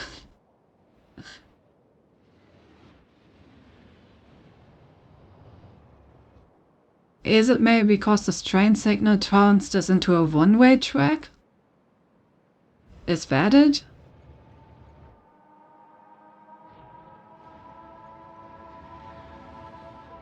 It probably is, isn't it? Yeah, no, it doesn't have any path again. Okay, so it's probably because the train signal turns this into a one-way path. Okay, in that case, we should be able to fix that rather easily.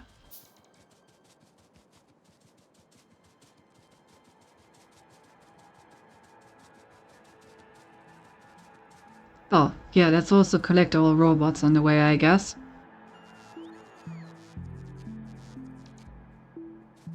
That are once again out of energy. So that they must not wander through limbo all on their own forever.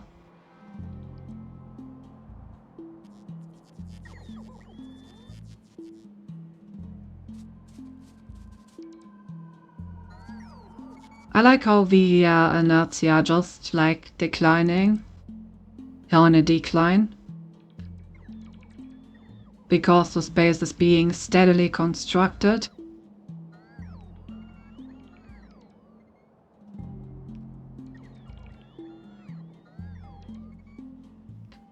Gonna have to fix these holes in the wall.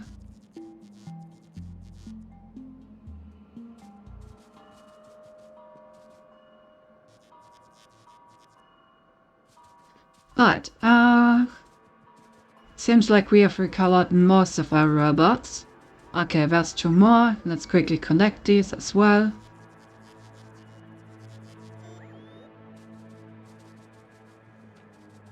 Having like 10 robots and a stack in my inventory seems like the optimum.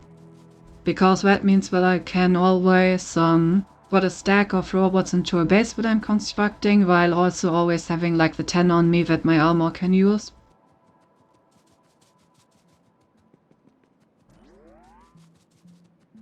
Right, so let's give this train a path.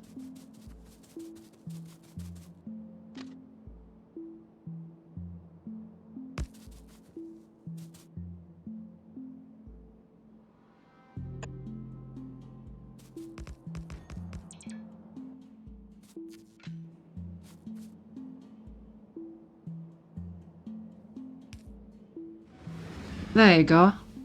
Now you have one path into the system and one path out of the system. They're the same path, but you know. The train can't tell any difference. Do you just fly through the biter nest, you fucking idiot drone? They almost killed you. What the heck?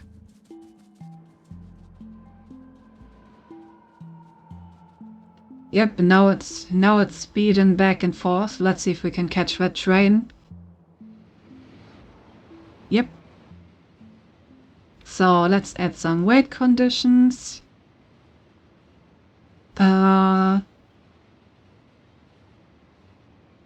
So that it doesn't just keep going back and forth. Empty cargo there. Full cargo here.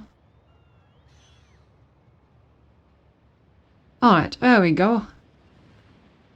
We have managed the train to work. Let's go.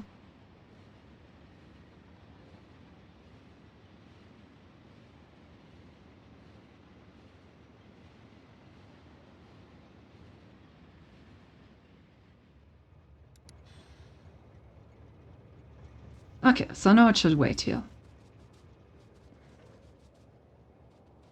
Well, oh, it seems like we do not have enough vaults, huh? Alright. We also need to try some more of the woods. How's our flamethrower looking? Maybe a bit more even, like this.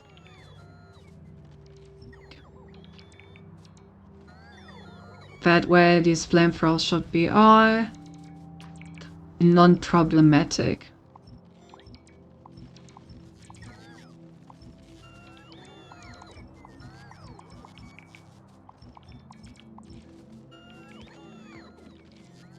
Oh, I think I just deconstructed some of my bullets on accident.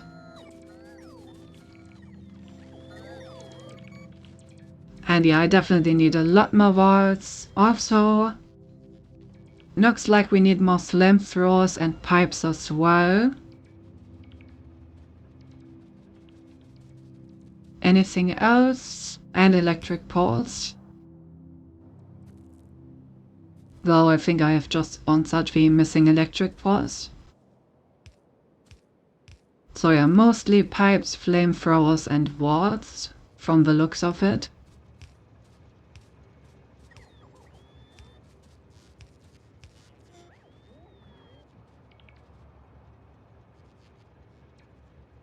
Right.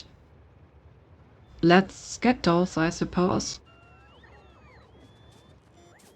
Also, I seem to have deconstructed some of the blueprints for laser turrets over here. I'm probably gonna have to check some of these spaces. Anyway, let's go over there. That concludes the training arc. True. The train has learned, with the power of its friends, it has overcome its weaknesses. Now it can finally do what it was meant to do.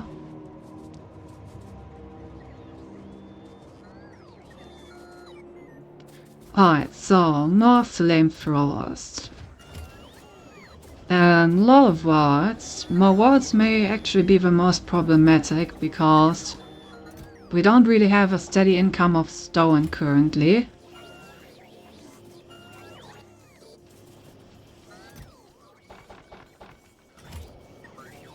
And then also some more pipes.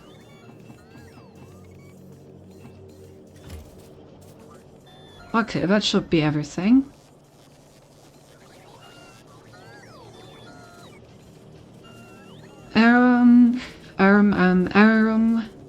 Is that everything? I do feel like I'm forgetting something again. But I kind of always feel like that. Well, because I'm always forgetting something, but that's besides the point. I think Owen that I was mostly concerned about blueprints being correct. So yeah. Please come back and pick me up. Thank you.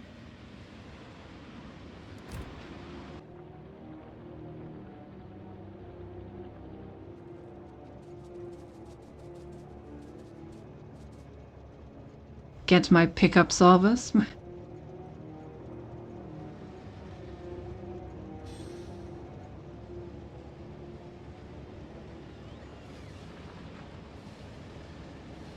I'm really wondering whether I should send light oil over here, because we can't just fuel our flamethrowers with the oil that we mine.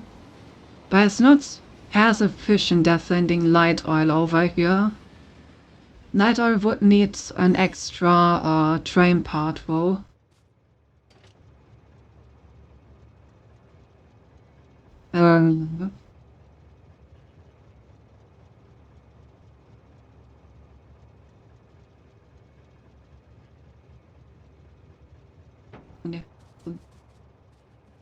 Hard to say. 5 pounds. Why, there's still everything in here. Why are they not building? These are connected.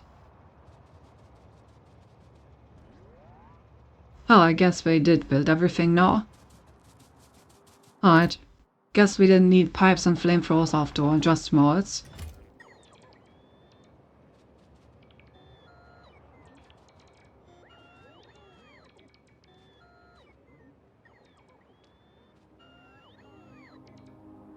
We may have to pick up even more wards.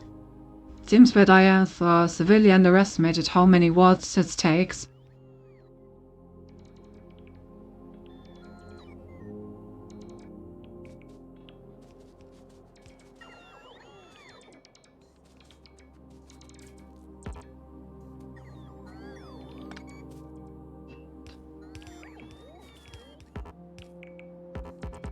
It's so annoying, way. Why can I not pick up ghosts of things that I don't have? Oh! I never noticed this button. That's actually super useful. Toggling my personal robot so I don't take all my resources from my inventory. That's great. What a good feature. Okay, let me quickly finish these walls.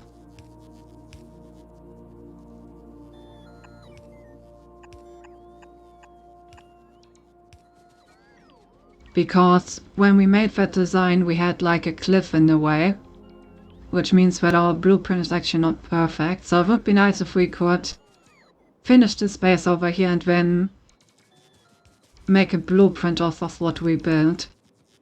Well, we don't have to do this every time and our blueprint is finally correct.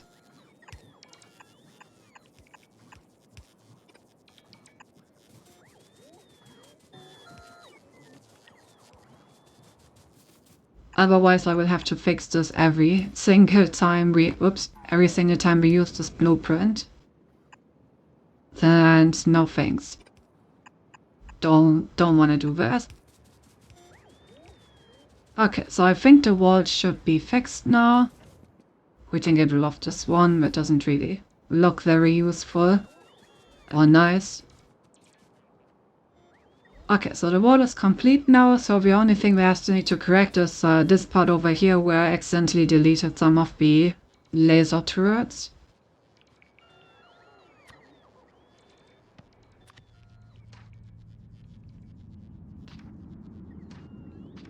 Okay, so let's take this blueprint out.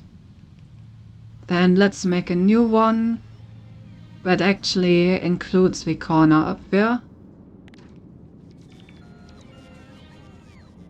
So around here is where it needs to start.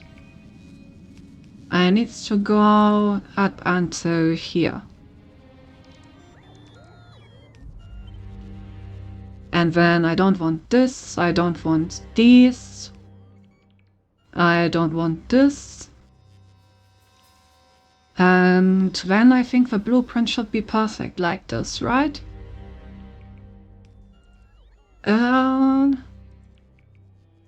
Looks good, yeah.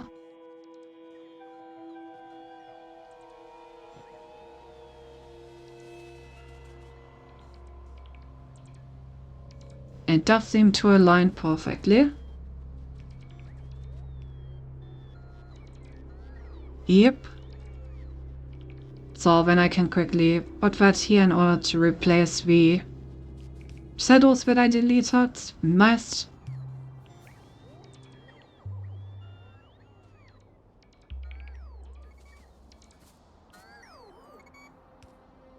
Should there be? Yeah, there should be an electricity pole there. Okay. So, this is the old one. Let's delete that. And this is the new one, which we can now put into our book. Nice.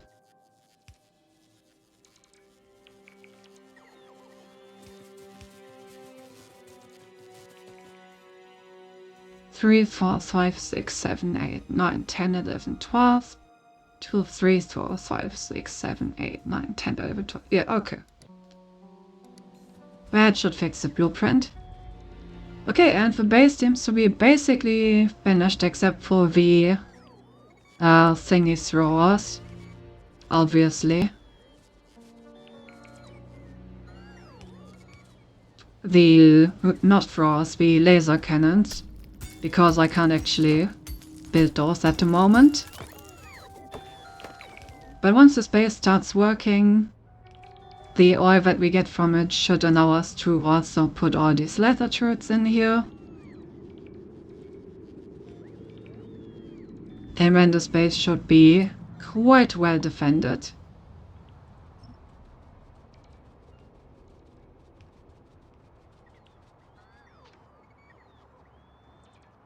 And let's maybe be a bit careful over here. These aren't really in its range. But just to make absolutely sure.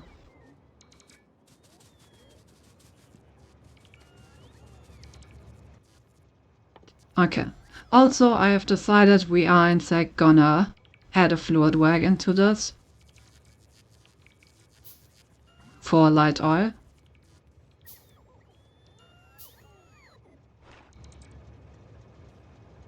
So that's gonna be here. Can I also add an extra cargo wagon in order to send drones and repair kits over here? Which means that I'm gonna build one passive provider chest and put it right here. Can I limit this to 1 stack? Then you take out repair packs. Then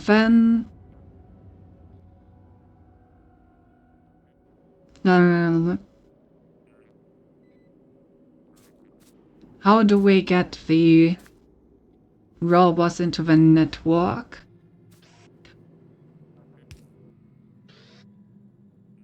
Do we just use a tier chest? I wish you could just like directly request robots from a chest, but you need to actually put them into this thing.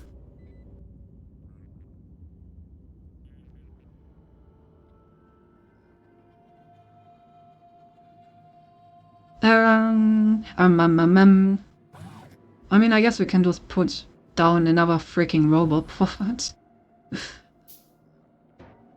So I just put these like in a chest. Actually, don't even need the chest. We just put down a robot part. We put a filter in here for construction robots. Yes. Then we add some circuit conditions.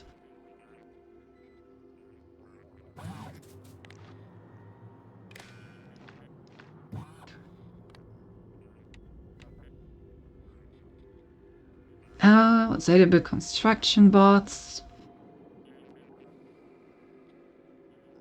Okay, that is total construction bots is T. So then this one is only gonna work as T.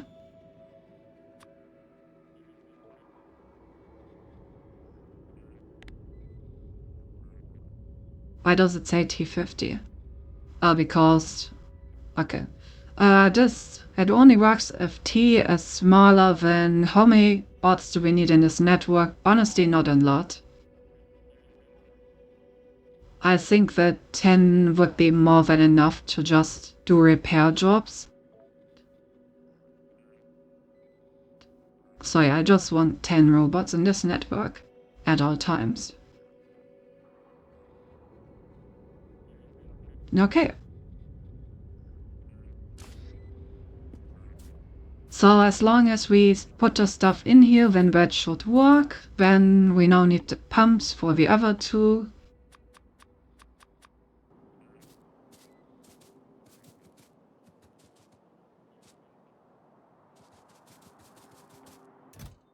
Also, damn, this is not gonna fit into my inventory. No, it will. Yeah, take that with us again. And also take our construction bots with us again. I will actually take all of the construction bots with us. We will send new ones over here with the system that we just built.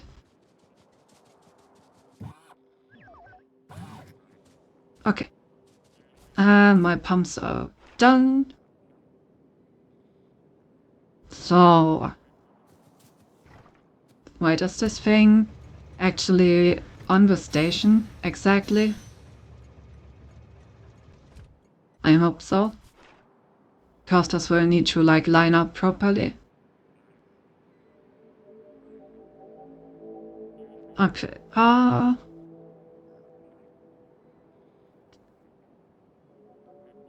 Which one do I want to do first?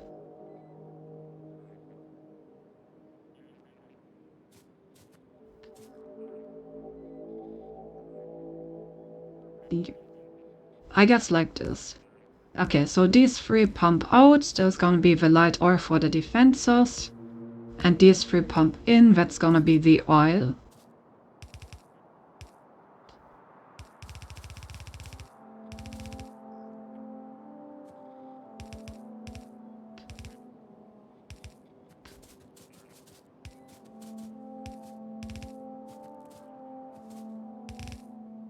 Alright. Like this, and then we can literally just connect this. Move a tank in between.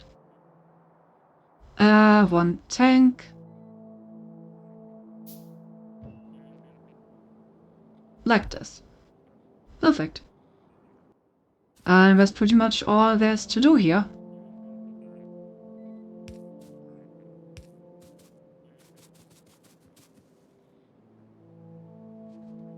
Now, the thing is, I don't want to start producing yet, once again. Because currently our flamethrowers do not have any ammunition, which is something that we should really, really change. So let's do a little tank run first. And get some light oil over here to make sure that this base can defend itself the moment it starts producing. Because it probably will need to.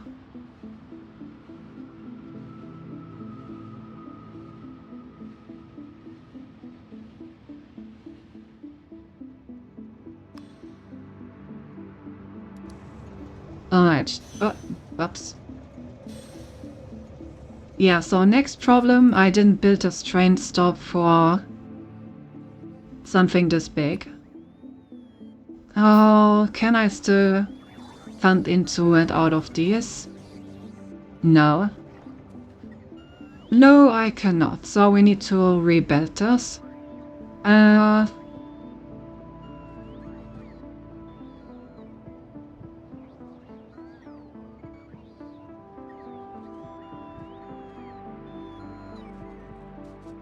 I need enough space for 3 wagons. That's a lot of space. A lot of space indeed.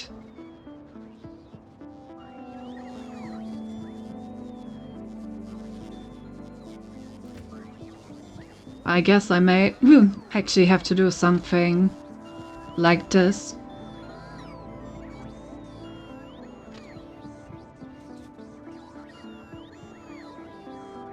And then just like come back around.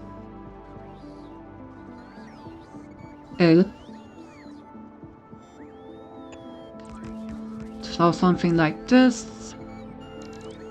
And when we like come back around. Oh, we're really coming back around. And then I want just to connect up here. Yeah, like this, I guess. You know, and I thought our previous installment of this was ugly. Now we're really reaching new heights.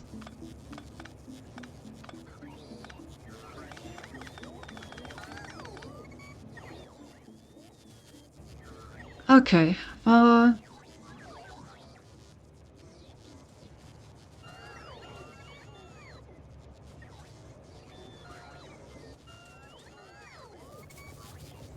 yeah, well, let me put the train into the other station. Something like this. And we get rid of all of this.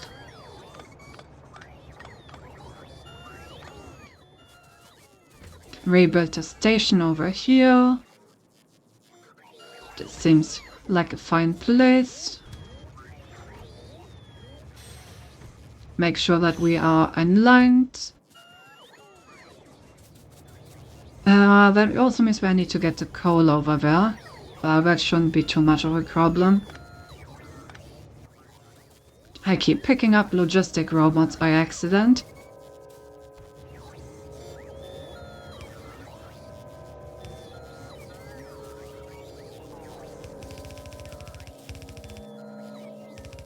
Sure, whatever.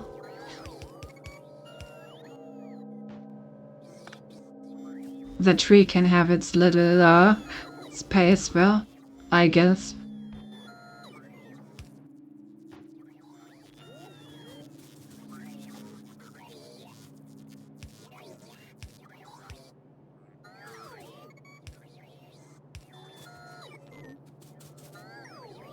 Okay, so now this should be able to refuel.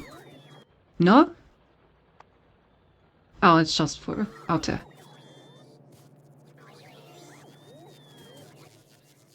Good, then I need 6 more pumps.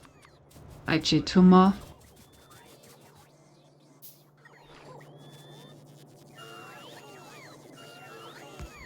These pump out because these are the oil pumps. These pump in because these are the other pumps. It does me or do these not like connect all that well?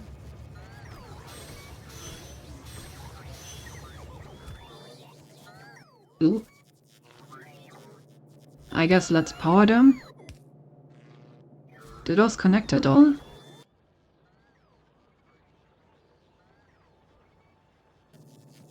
Oh right, I think I forgot to put on a new train signal. There we go.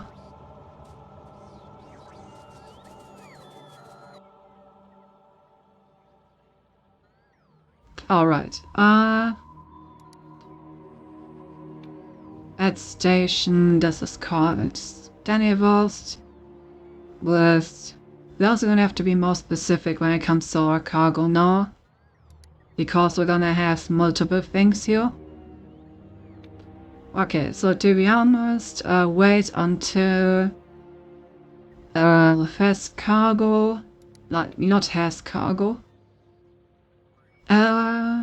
Item count, I guess. No, fluid count. Okay.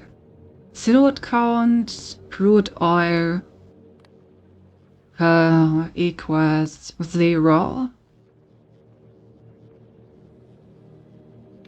And here you wait until fluid count, crude oil. How much does a fluid wagon hold? 50,000. Equals 50,000. Okay. So that should work. We need to connect these pipes. This is the crude oil.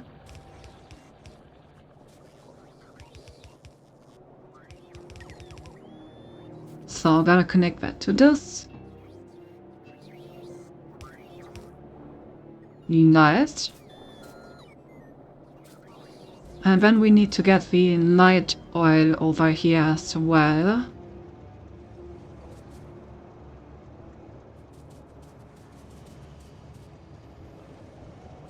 And I think I want the same circuit condition here. Actually, now that I look at this,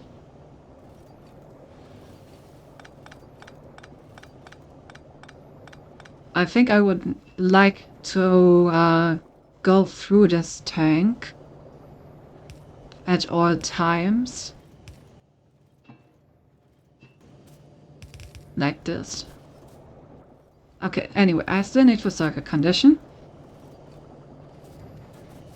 So I'm just gonna pull that all the way over here. I hope it works. I'm not sure what the limit on circuit conditions is. Wire cannot reach. That is not ideal.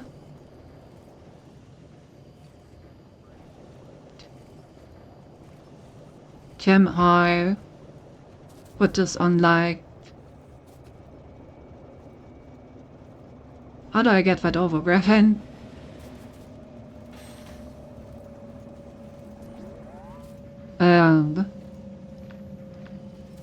I guess I will need another storage tank over there.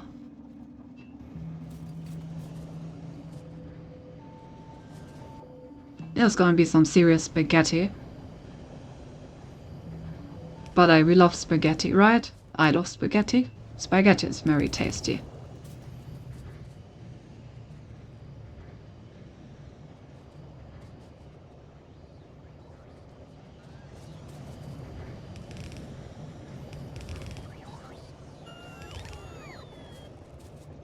Okay, and then I need to somehow get it over here.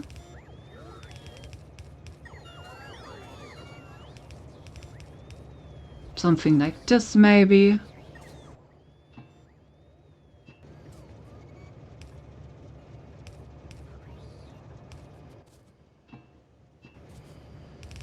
And when we connect that, and we connect this, nice.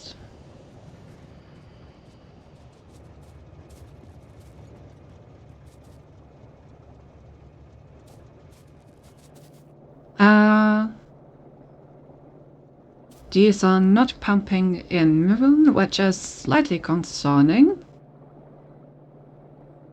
But anyway, I wanted to build a tank in here, I just remembered.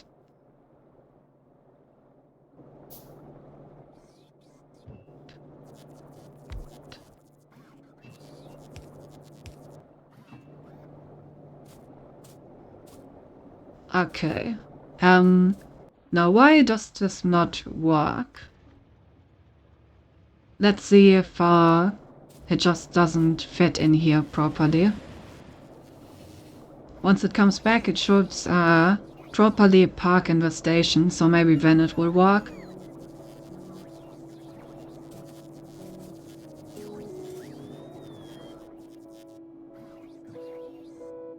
I have a lot of stone in my inventory for some reason, and stone bricks. Where did all of those come from? Oh, I think I got the stones from destroying rocks in the new base.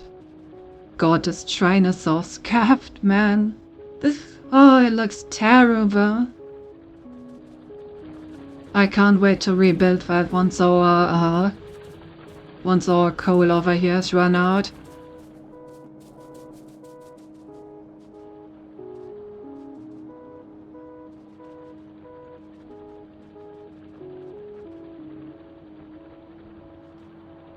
I should probably make sure that I actually have backup coal before this coal runs out.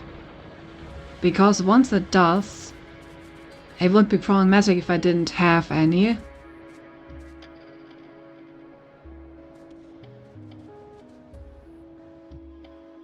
Is the train actually coming back? Oh right, it isn't because it's waiting.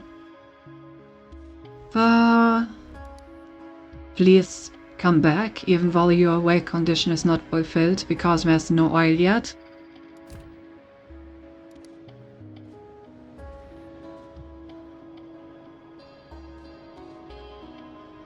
Oh, and I also need to give it another wait condition.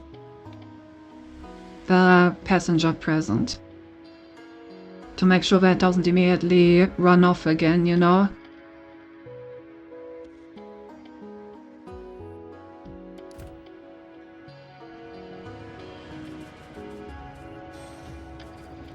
Okay, it does connect and it does pump. Okay, that's enough. I just want to have like some in there. Now we can set the circuit conditions about when it will get more than that.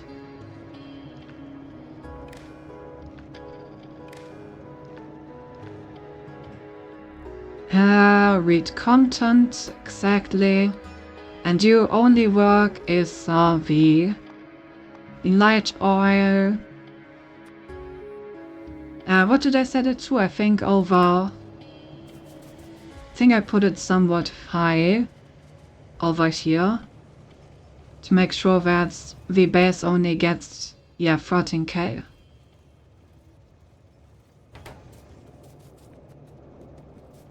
$13k is a bit of an awkward number, no? Why did I choose 13k? Oh, I chose 10k. I'm dumb. Ignore me, chat. I'm dumb. I'm being dumb. I'm just being dumb. Don't say anything. Okay, so let's keep that consistent. Only enable it if this is bigger than 10,000. Enable disable only if this is bigger than 10,000.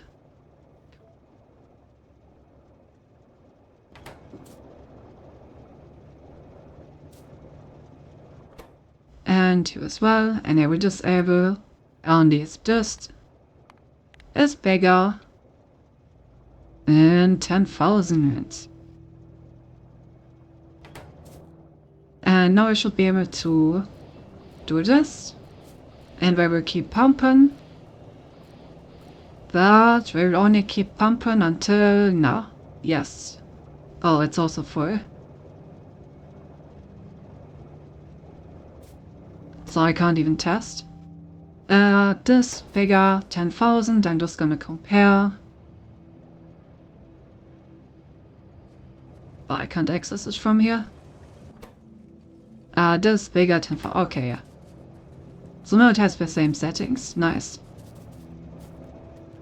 Okay, so the only thing that's missing is that we need to supply this wagon with the stuff that it needs.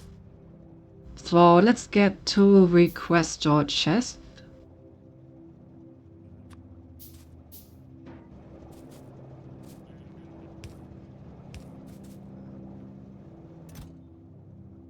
And what can these do in a circuit network? Okay, so these can enable and disable. What can this do in a circuit network? Can it do anything in a circuit network? No. How do I check how much is in there then? There has to be a way to do that, right? Arithmetics, divider, sorting operations, constant force switch. Well, there has to be some way to read out how much is invernal. Well, I'm gonna go to the toilet real quick and think about that. See you in a second, chat. Say hello to MP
I'm back. Okay, back to our problem. I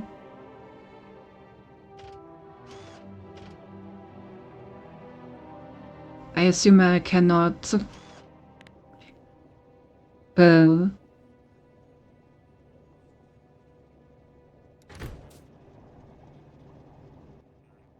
has to be some way to do this. Never done this before, if that wasn't obvious. But I've seen people at least automate this kind of thing with circuit networks. Is there any more circuit network technology that I'm missing that maybe could help with this?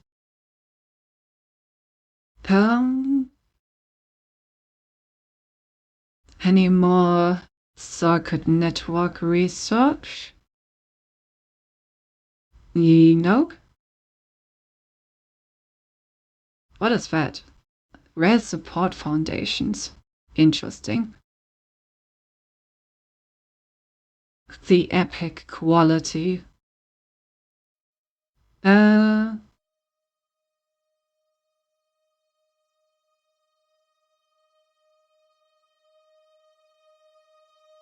Yeah, none of these things look like they help with it.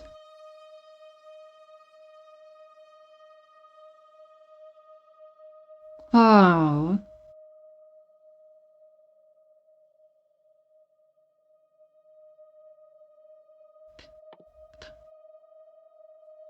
I already have the advanced combinators. Selector combinator. What exactly does sorting operations mean? Yeah. Is there any way to exchange signals between long ranges? Do I still have any antennas around here? Doesn't look like it, huh?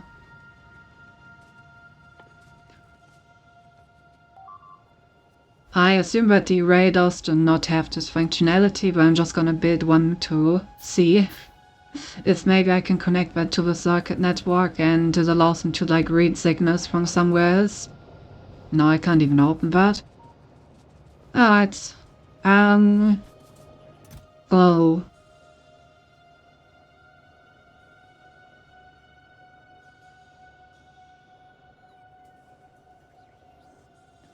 No group assigned. I don't think these groups work over the confines of based on a sickness from the circuit network. Yeah, that's basically what I would like to do. Junction to a circuit network. But how do I find out what's already in the cargo wagon if I can't connect it to the circuit network at all?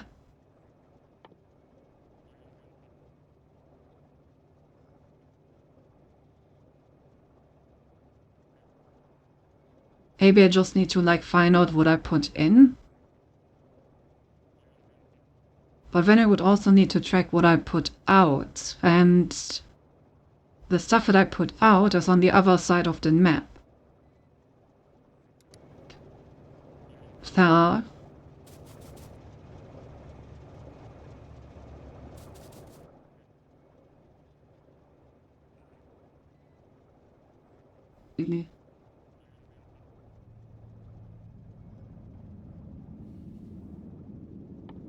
So there really no way for trains to maybe carry circuit signals?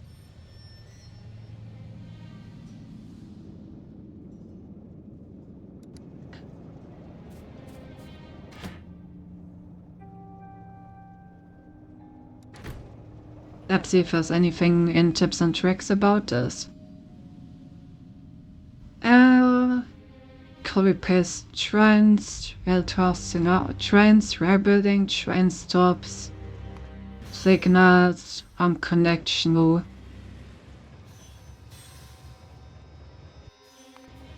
Train stops of the same name. And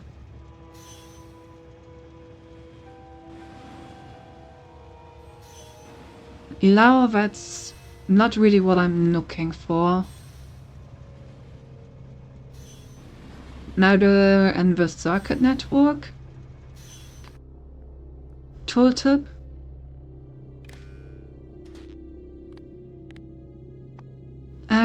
But yep, you can collect machines using this and this and carry integer values.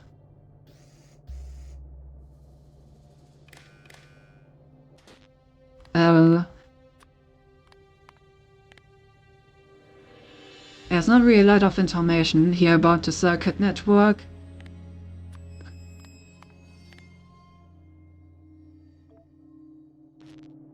I guess I'm just gonna Google. Perfectomio. Read content of train wagon.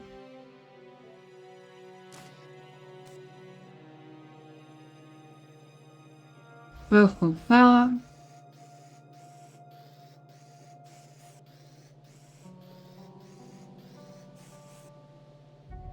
hello. Okay, so it seems like it is actually impossible to it's actually impossible to read out the contents in Vanilla Factorio, but with a middle click you can set a filter for slots, which, you know, this fucking game has so many goddamn hotkeys. So we can just do this and just say fill these up, basically.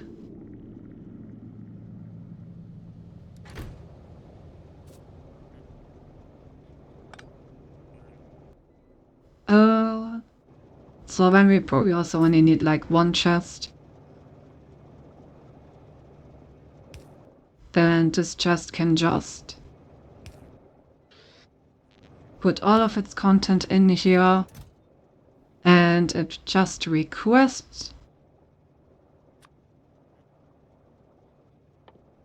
repair packs have a minimum of, well, that's not very fine-grained. Guess I can just change it as a number. Maximum, no, let's say 25. And minimum, also 25. Yeah.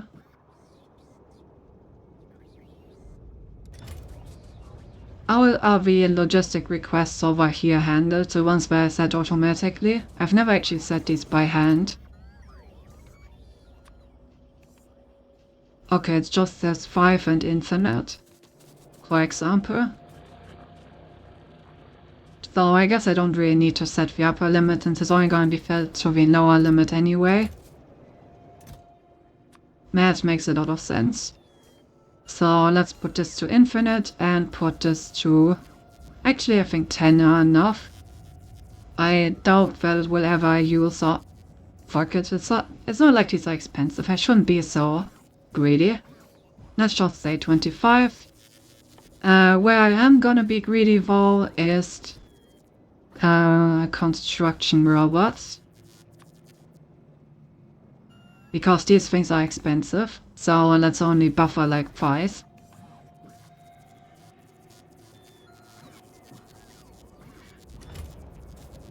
Especially because this is gonna buffer an entire stack of this. Which is gonna be pretty expensive, but we only have to do this once for like every train, so should be fine, hopefully. It's gonna take some time to actually get construction bots in there. Okay, let's get rid of the passenger present, and let's start our oil production so that we can actually start producing all of these things that we need. We should now have enough light oil to defend the base.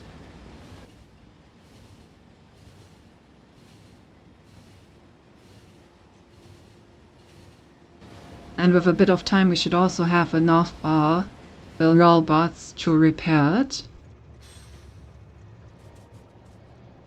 Alright, ammunition has been received. Repair packs are also here. I hope I put this to... Yeah, I put this to only accept 1 stack. Perfect. And since this only takes out of it if the system actually needs it, that should also limit the amount of repair robots that we produce and get over here. Alright, let's start producing.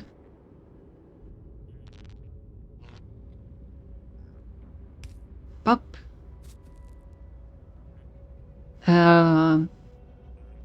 Bop. Bop. And bop. And then we just connect those.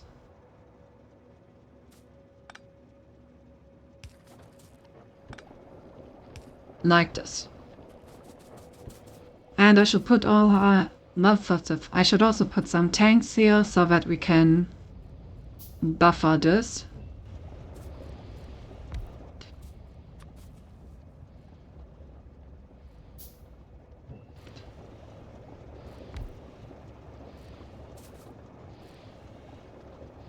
Ah, yes. Sweet, sweet oil.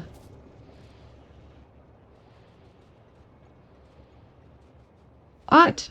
And these bugs are probably not gonna be happy about this at all, but that is fine. Don't really care about their opinion.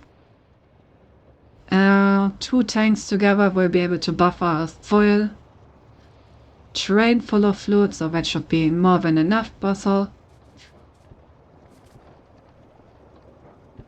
Look at these. These are producing like fucking 20 to 40 per second. While my other source of oil right now is producing like 2 per second.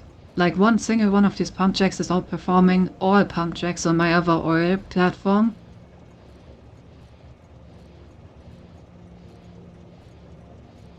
I may just destroy the other platform at this point because it's kind of been destroying itself. Actually, I can just leave it alone, and if it gets destroyed, then it just gets destroyed. You know? As long as it keeps producing a little bit, might as well take that.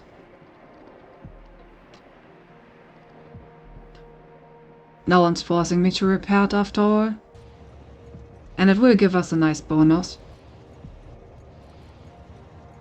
Okay, I think like 22k should be enough for our first run. But let's manually trigger this. The next time it gets over here, these will already have buffered up quite a bit.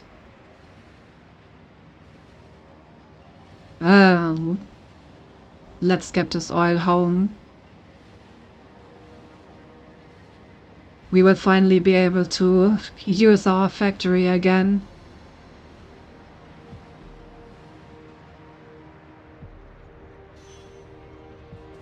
There we go.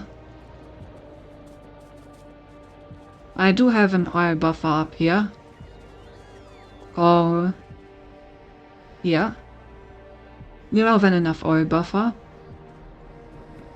So now our refineries can finally work again.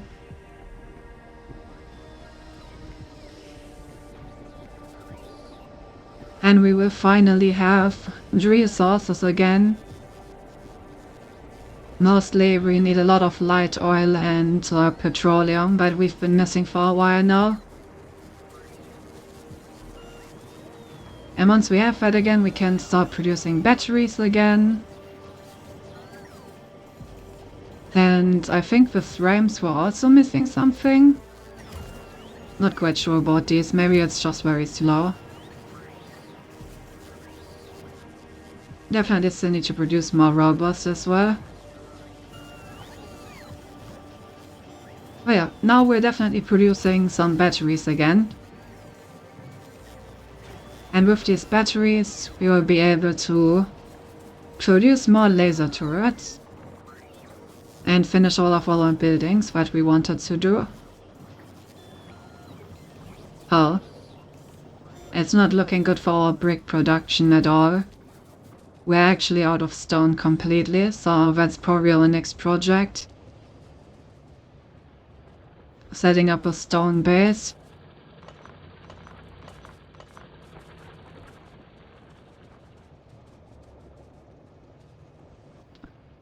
What's the next stone on the map?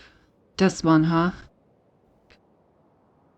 Yeah, that's probably the nicest one to take as well, considering it's like right next to us. We could also think about this one because it has a lot more.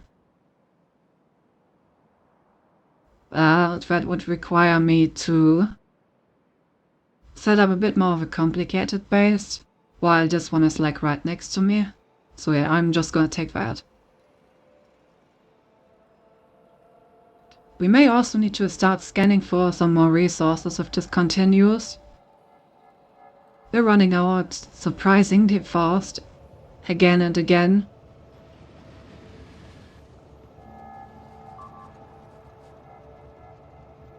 Yeah, we need to take him on our other base again.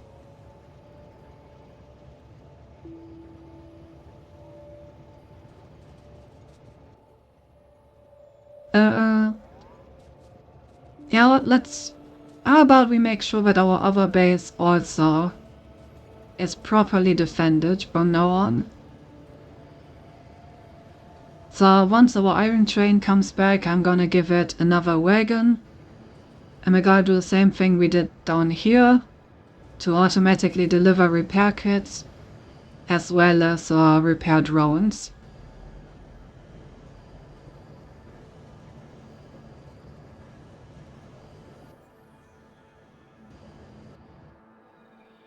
The moment that our train comes back. Oh, there it is.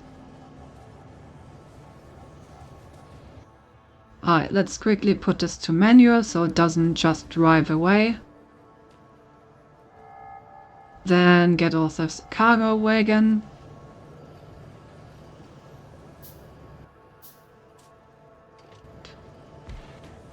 can just go right here. Luckily we have enough space for this, which is nice. And then we can just put the requester chest here. Oh, this isn't actually in range of anything. But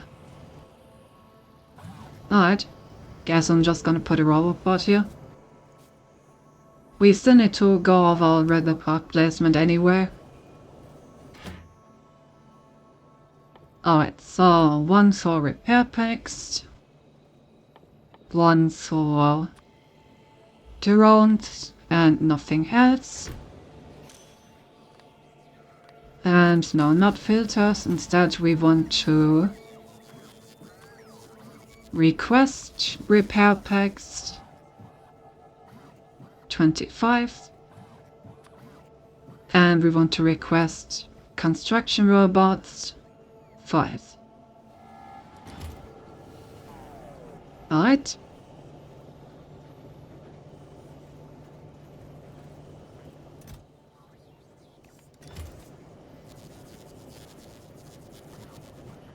Why does it say deliver one more?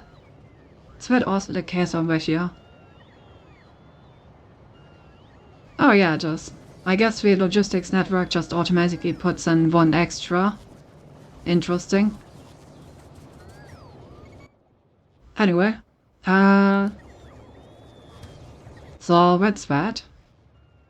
Back to automatic.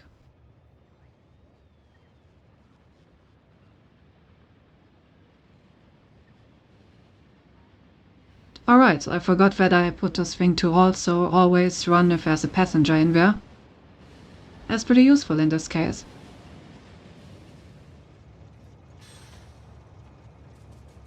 Yeah, it's not that easy to actually get this out. Oh, actually, never mind, it is. We just do it like this.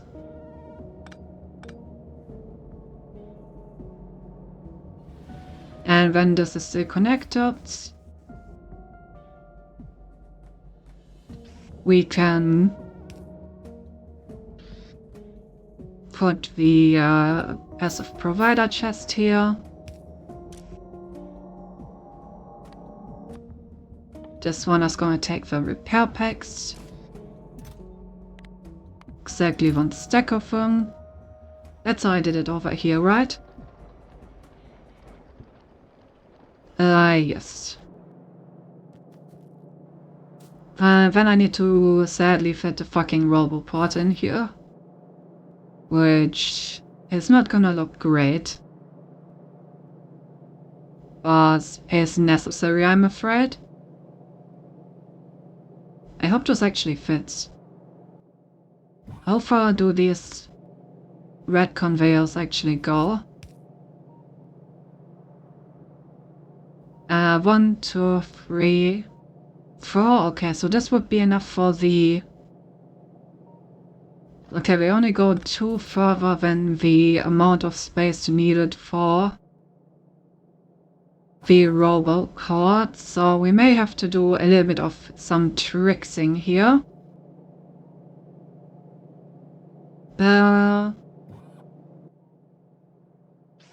Some good old-fashioned trickery. Which probably means that we need to get it out here.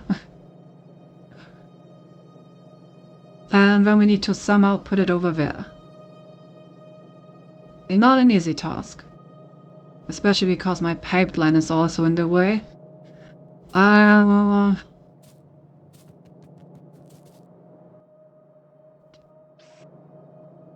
Why did it have to be so cramped?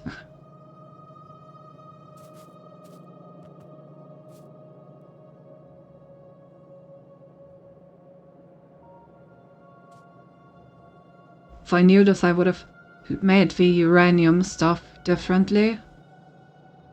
I guess I can still do that. Swap the uranium belts like a little further to the left, maybe?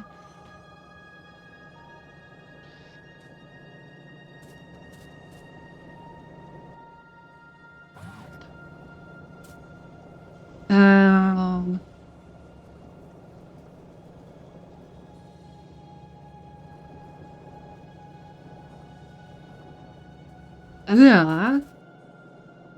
Okay, I have an even better idea. We pull a good old fancy trick. An old trick that never gets old.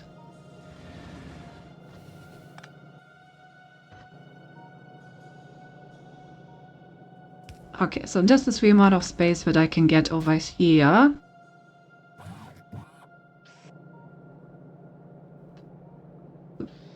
Which is not enough for the Roboport and for the thing that, well, puts it in there.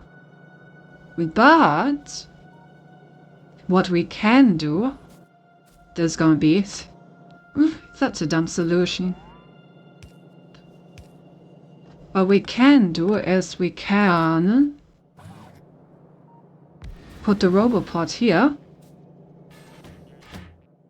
Hello, we actually got some construction robots. I didn't expect to actually obtain any that fast. Okay, and then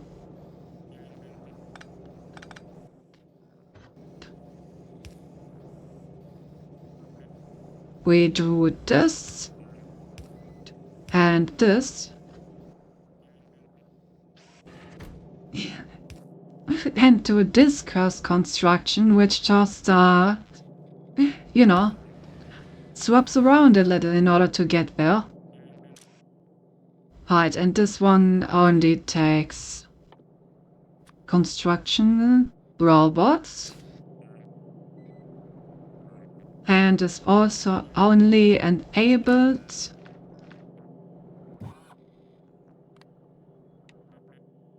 give the total number of construction boards. So T. T has lower than this base is a bit bigger, so maybe let's put 20 in here. Okay. And this should work as soon as the train comes back. Also, I have a bunch of uranium in my inventory now that I need to get rid of. Then we also need to connect the logistics network.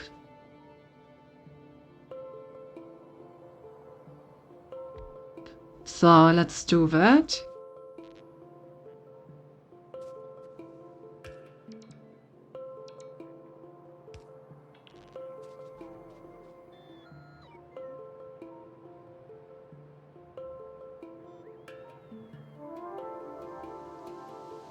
So this should repair everything up there.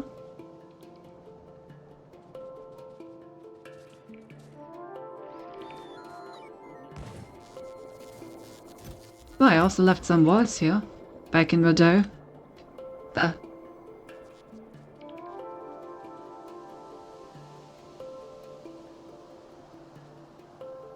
Where's my iron train? Still up here. But it's about to come back. I want to quickly see if my system works and it's actually gonna deliver the construction robots. Because the system has been having some problems with the amount of construction robots present.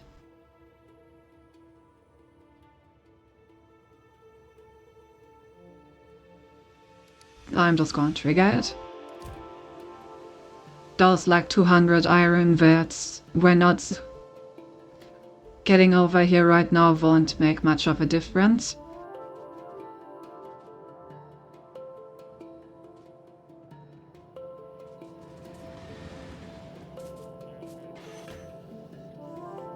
Alright, locked. We have successfully acquired 6 new construction robots. So now we have 11 in this network. We also have all the repair packs we could ever want. That's what I like to see. Okay, so let's connect the remaining parts through the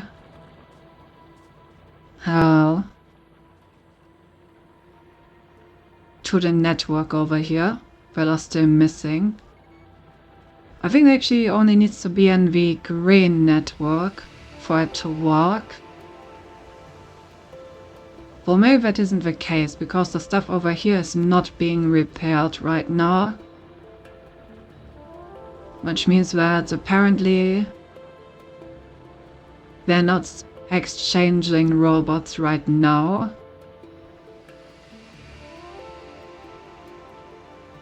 I think this is a good space for a radar card. We can get electricity from over there, probably.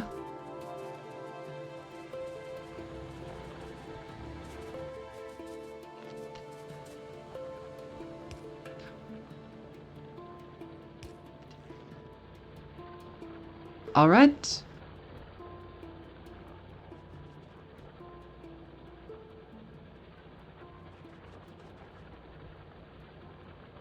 So, considering there's no construction drones underway over there, I suppose they really do need to touch tips, as we say.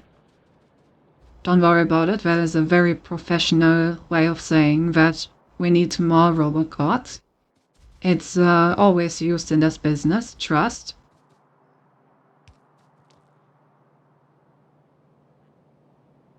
Oh, now they get over here.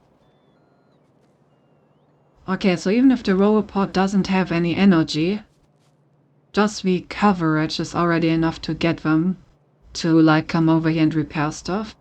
Interesting.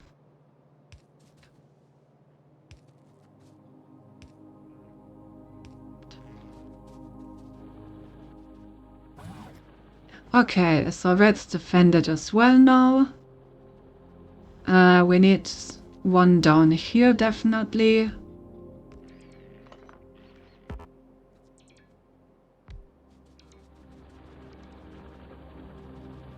And we need another one over here to connect all of these.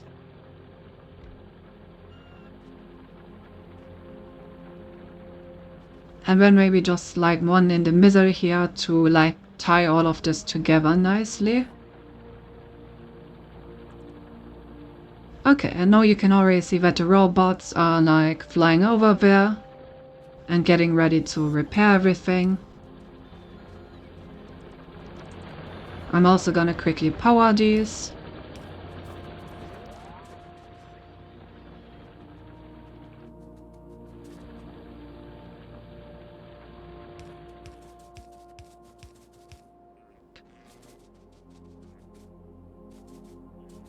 And then the space should now be automatically defending itself.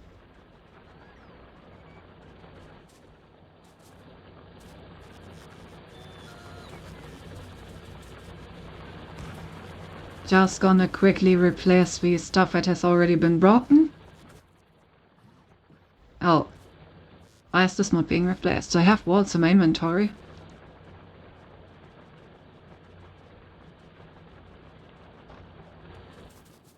Oh.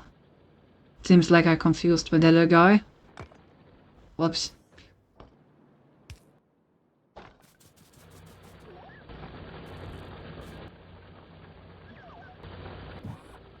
I know I need to somehow get a single one of these in there.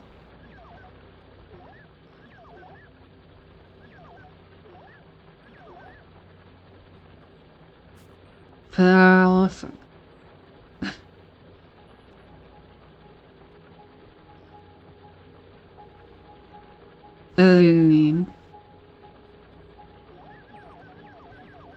Well, I didn't know that was how it worked. Okay.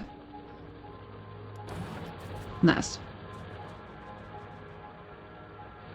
And what's missing up here? Oh, another flamethrower. Perfect.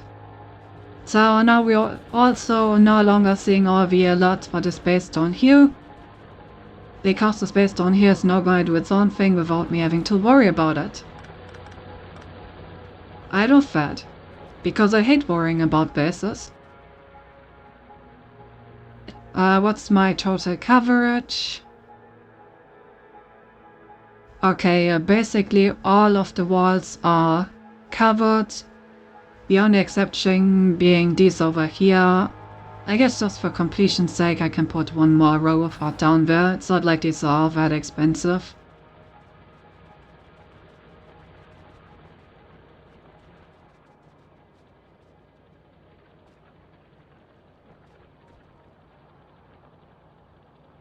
Nagano. Fear or something.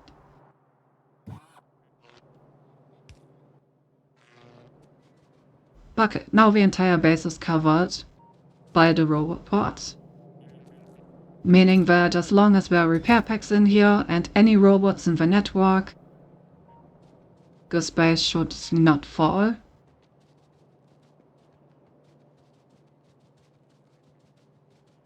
At some point it would also be nice to update the walls for a new design.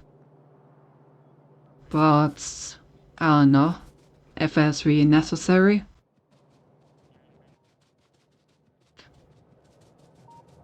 Later on we can also have the last wagon over here deliver some walls.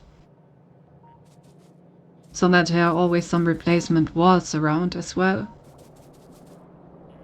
Could be useful. I'm honestly not sure how quickly the biters destroy walls these days. I think I'm gonna leave it like this, and if we figure out that a lot of walls are being destroyed before the robots can repair them, then I'm just gonna add walls to the delivery system.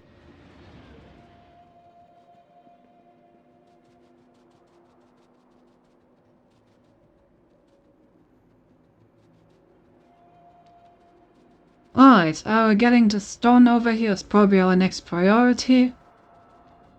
So that we can keep producing walls. Oh, I should also put this uranium somewhere, because it's kind of milling my inventory. Yeah, take all of this uranium. I actually still have some in my inventory. Is there any space at all here? Okay, now there is.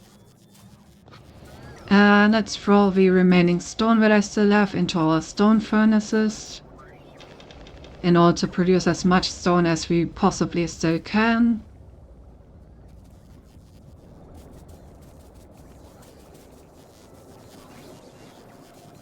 At the same time we can also throw these bricks that I save in my inventory for some reason into our wall construction directly.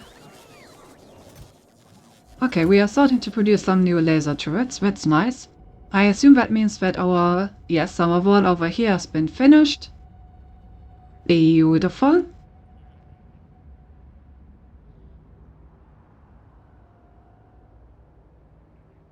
Let's... Okay, I think the next laser turrets that are produced I'm gonna get over here, just to like finish this base so that I don't need to worry about this at all anymore.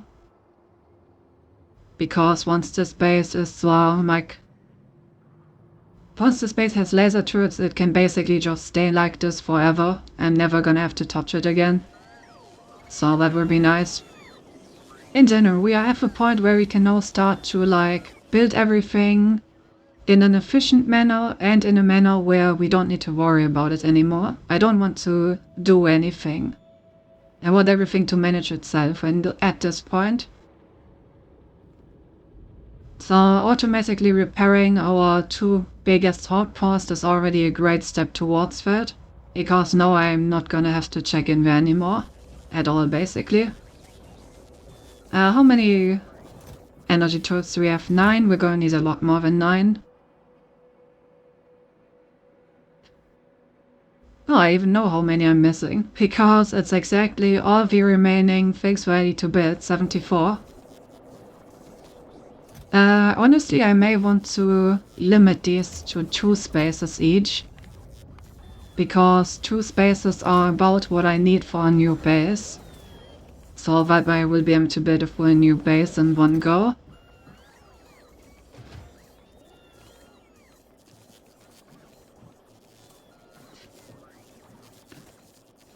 Alright, so far so good. What is next on the bucket list? Right, stone. Stone. I need stone.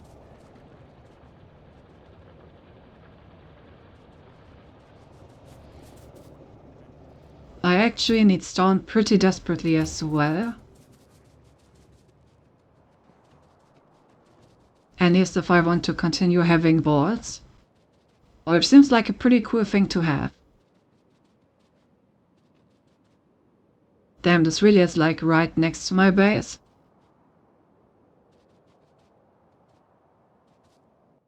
Alright, well, first things first, obviously we need to get rid of the bugs. Can't build a base if there's literally like vermin sitting on top of it.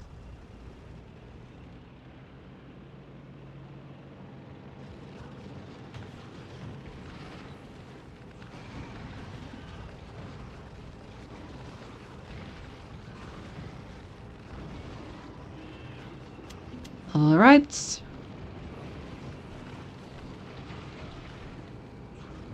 That should be all she wrote.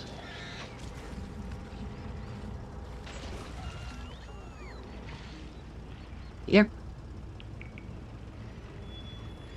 So... I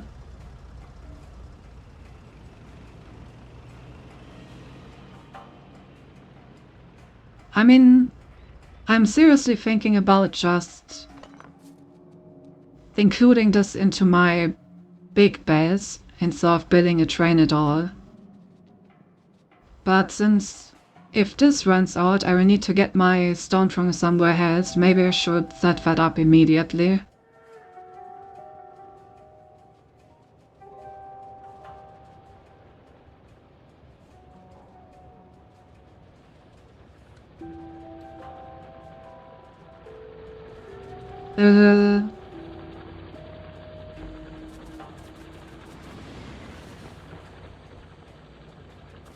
How exactly would I set that up?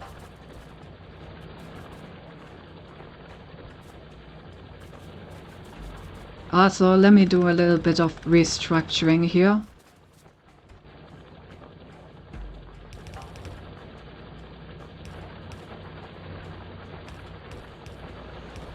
There we go. This way it should be more even.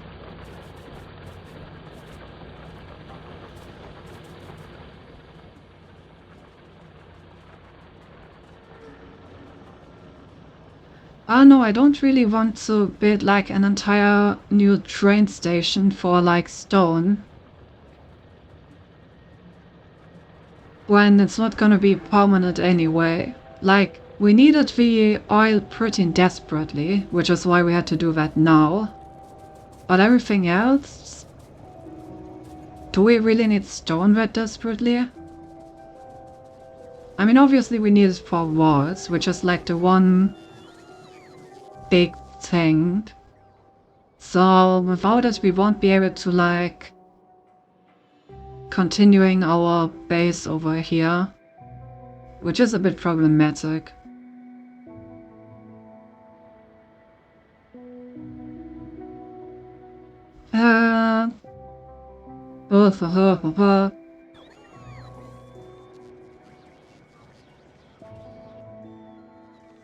I guess for now I'm gonna finish the logistics network rework that we were trying to do previously.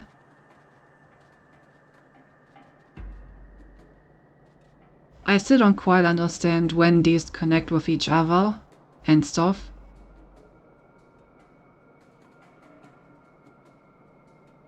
But I guess they're connected enough.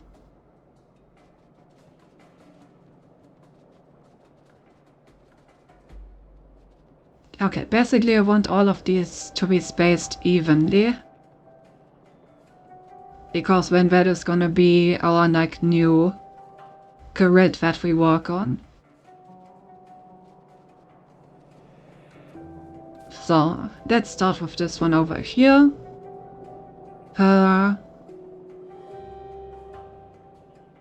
This one needs to go here, I think. Yeah, that should be the spot. First, let us get rid of this one.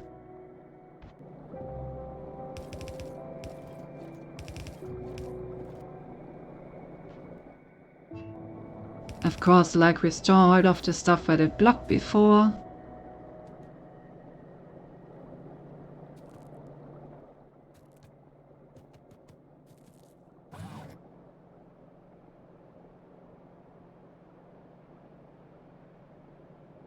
Yes, this was the position. The problem with this position is that it interferes with the copper that we put down to our rocket. And with the steel. Or both, actually.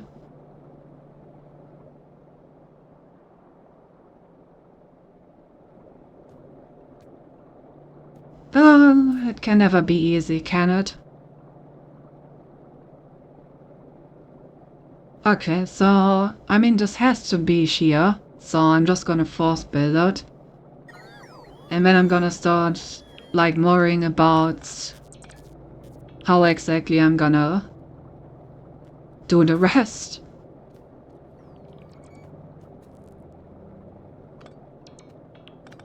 With the rest, I mean, like, the remaining connections.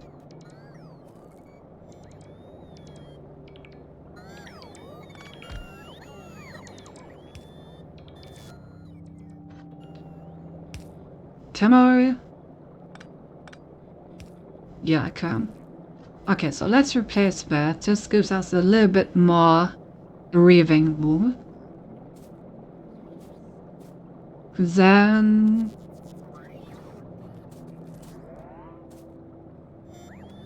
I guess we can put both of them one to the side. So let's get the copper from here. And in turn get the steel from the other side.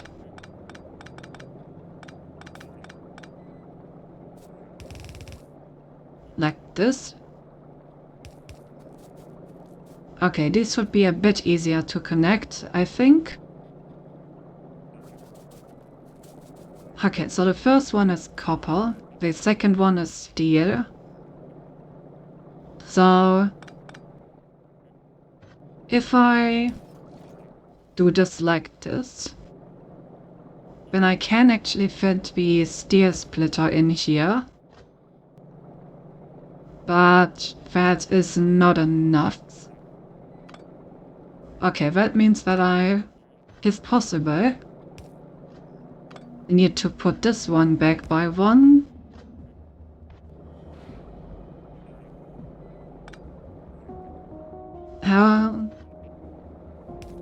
Connect this.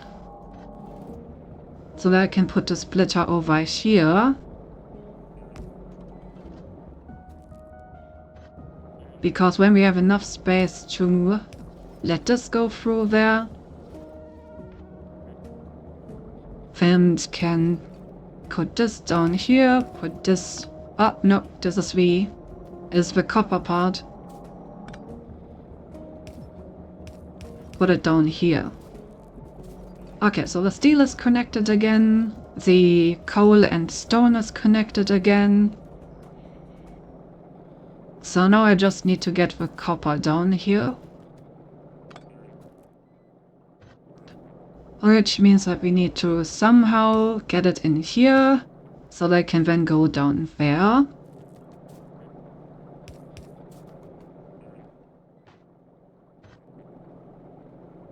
And yeah, I guess we just split it like this. And that should work. Nice.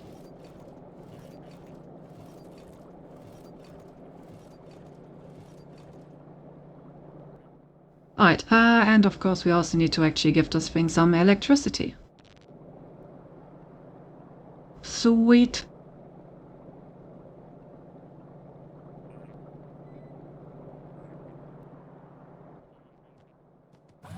Alright, one down. Let's hope that the other ones aren't quite as complicated, but I don't think they will be, because our factory ends there.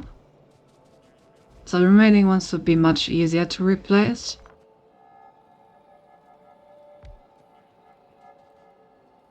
Yes, like this.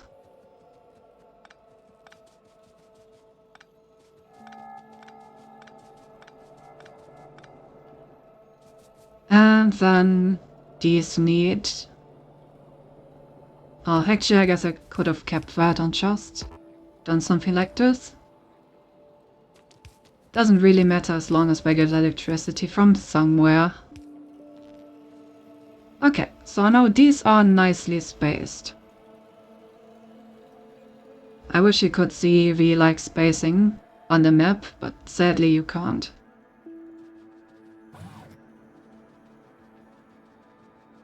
But yeah, once we continue our wall here, it's also gonna align perfectly. Which is exactly what I wanted. So this covers my entire production pretty well. Let's continue up here with this one. This one should of course be at maximum distance.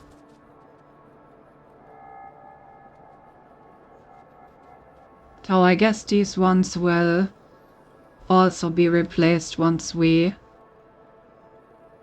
adjust all of the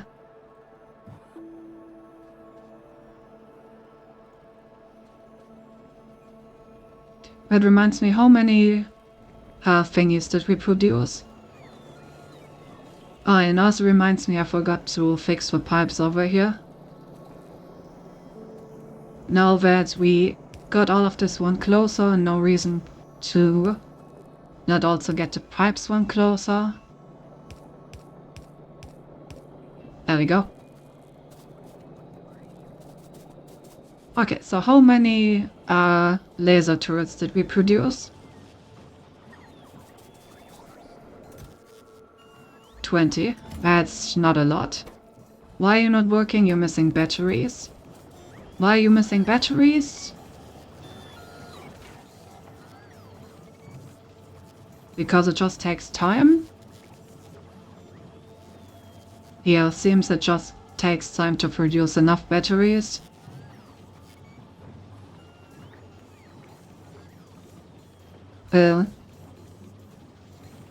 Not too much I can do for that. I guess I can throw some speed modules in there, if I really want to.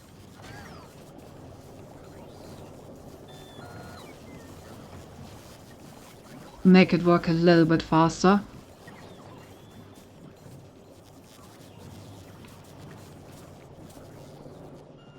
We have a problem that causes that if I want to finish my wall, then we also gonna need tons of stone, which once again gets us back to the problem of our stone patch over here. Why do all my problems always lead back to the exact same things?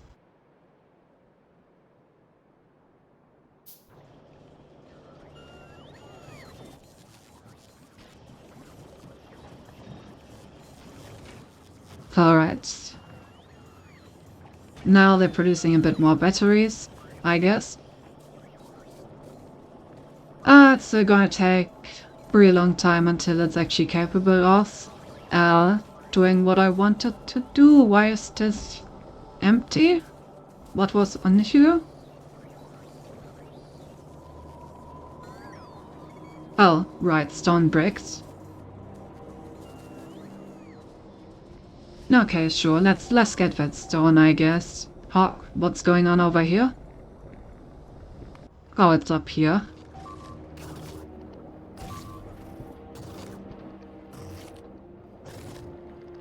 Yeah, I don't really want to get the messages about all of this being destroyed bit by bit, so let me walk over there and just tear the base down for good.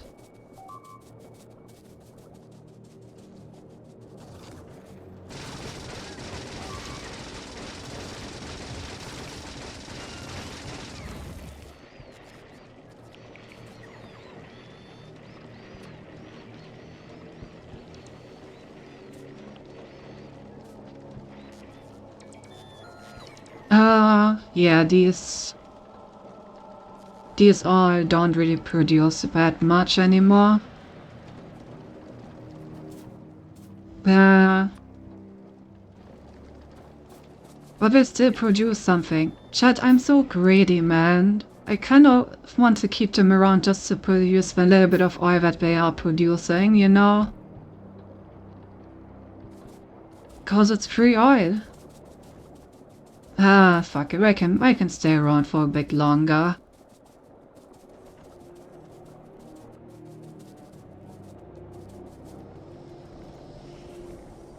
Yeah, it's good to see my oil tanks completely filled again. How are my other tanks doing? They're slowly recovering. I guess we could use some more refineries.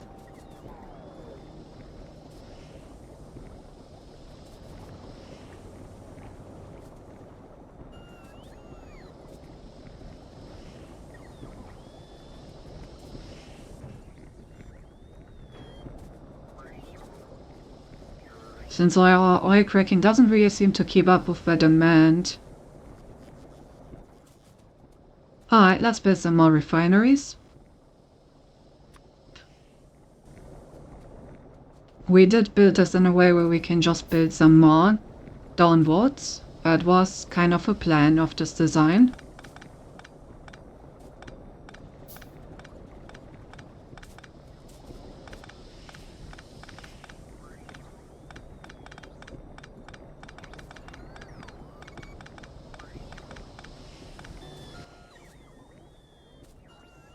Okay, where did...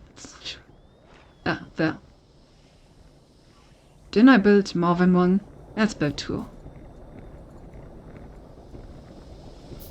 Alright, one space between them, so this is where the next one goes.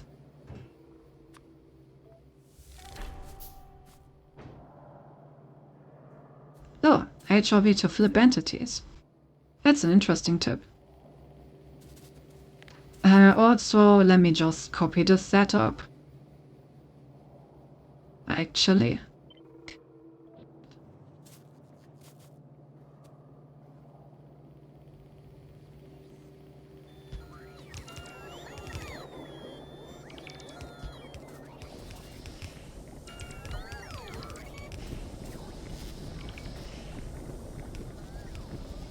Alright.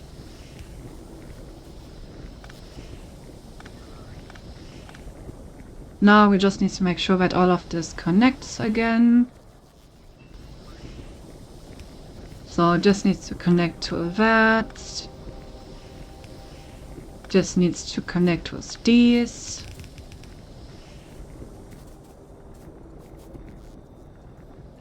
These are all already connected, but we need to make sure that the output connects.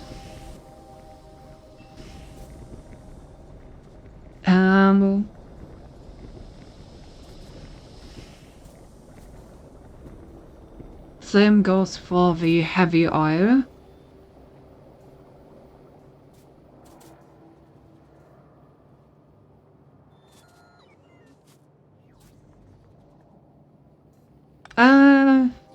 I guess let's try to connect that strong here, maybe?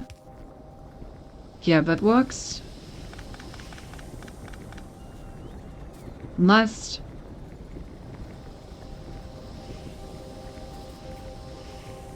Why is there like a downpipe here? This can just be a normal one.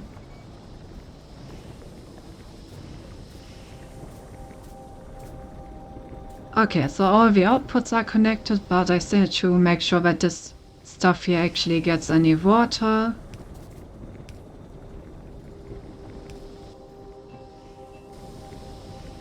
Otherwise, that's gonna become a problem.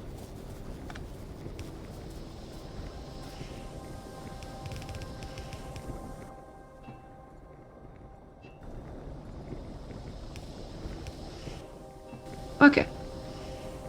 There we go. So now all of these should work.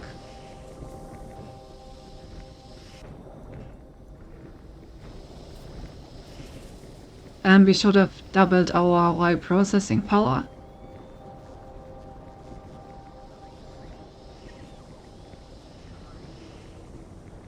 Yeah, there we go. Now we're actually getting some petroleum in here.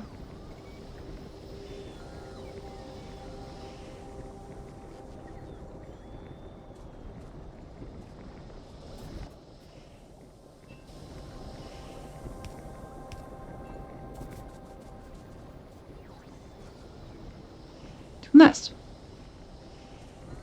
That was a quick and effective fix.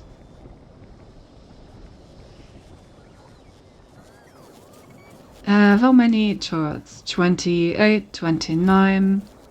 Still need a lot more.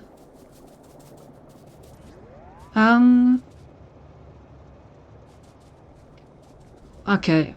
We are already streaming for 3 hours and 14 minutes, so maybe I shouldn't start another like big project now.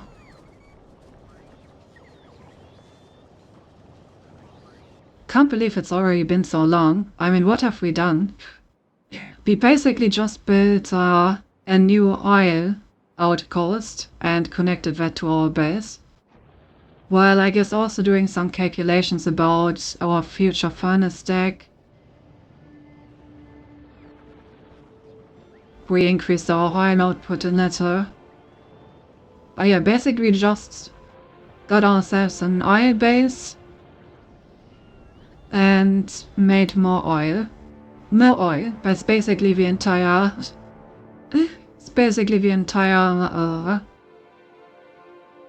short version here.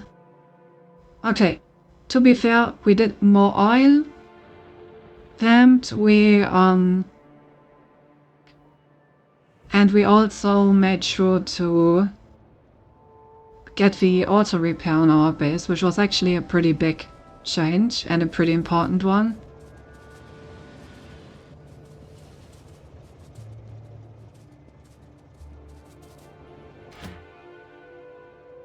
How impressed that this one actually has so many construction bots.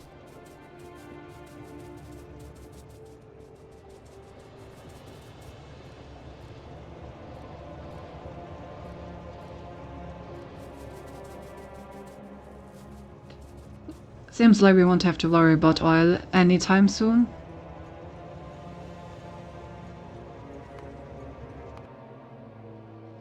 Since we also don't need to worry about the space anymore.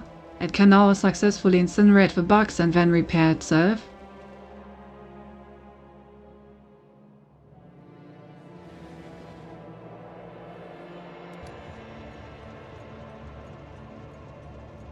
But yeah, I think I want to go down in this base one more time and tie up some loose ends.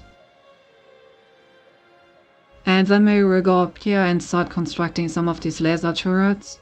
Because any laser turret that's up will mean that we use less oil on defense than instead just use energy. And obviously using energy for defense is much better than using oil because we have a lot of energy. We don't necessarily have a lot of oil, you know?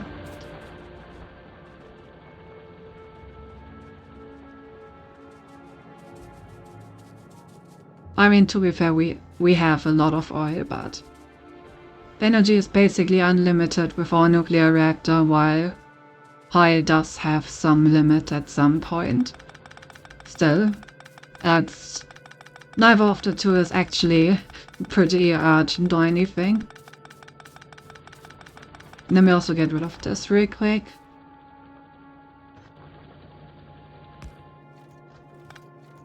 There you go. That's a bit more in line.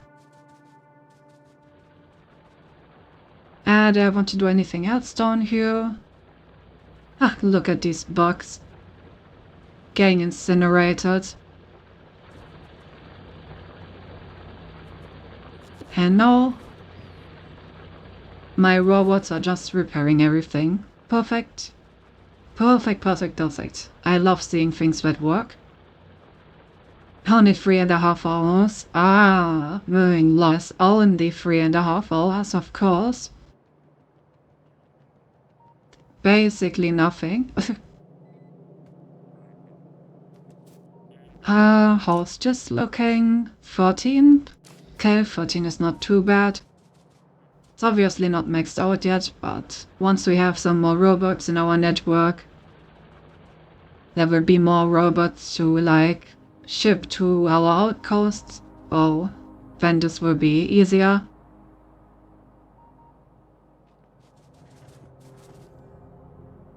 I wonder how many of these I should put into like every outpost. Maybe I should put like 4 sector scanners everywhere.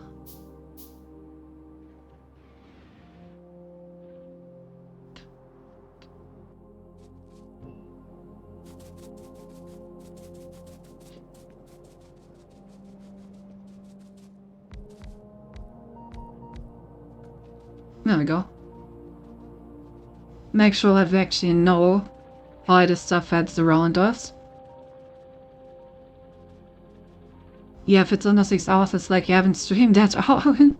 Is it? Ah, yes. I basically have not streamed at all, indeed.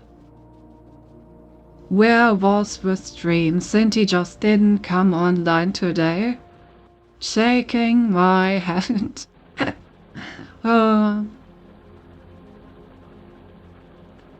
Okay, yeah, I think the space should now be self-sufficient for a while.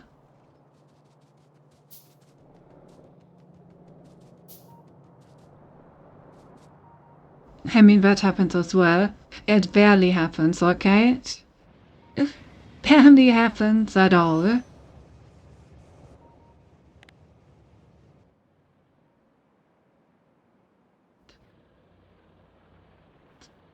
Aw, look at all the little drones flying around.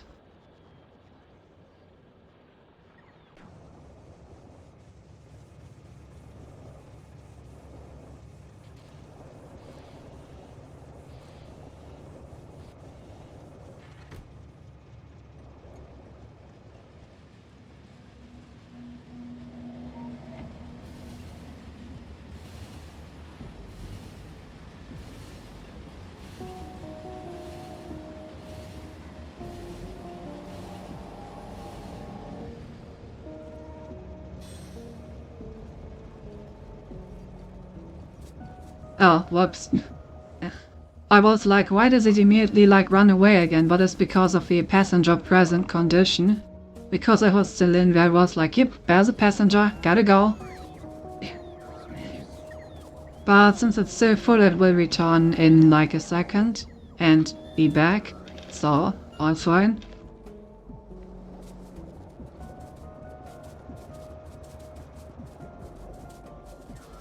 Okay, let's pick up all of the energy truths that we already have. And then I'm gonna catch myself an oil train.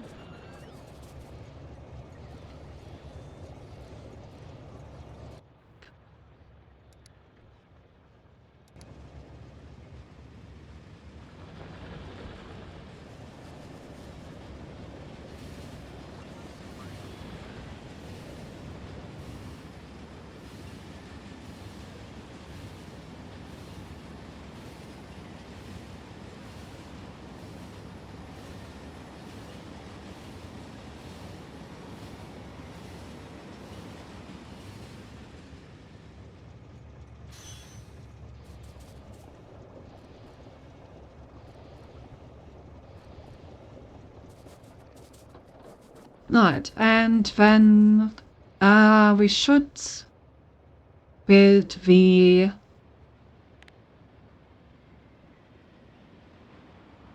enough logistics storage. Well, we're gonna investigate what's up with that in a moment.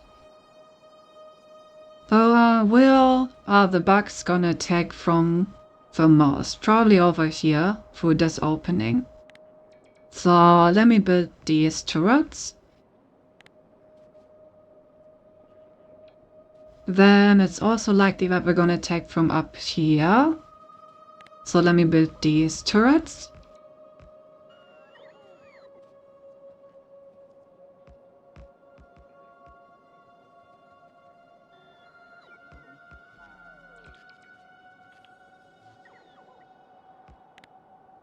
Alright. The other turrets are probably not as urgent, we can always build those later. But at least the ones that are like directly enemy facing should have priority. Alright, there we go. That's all the turrets that I have.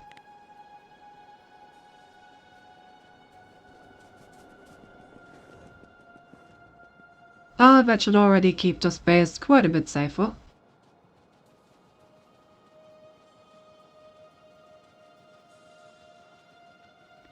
I'm actually kind of thinking about how I want to build this train track later. Because the problem is that there are these cliffs here. So once we finish our wall, our new wall, like straight down here, this train track is gonna be a bit of a problem, maybe. Then again, it's not like I have anything planned for the space yet, so maybe it won't.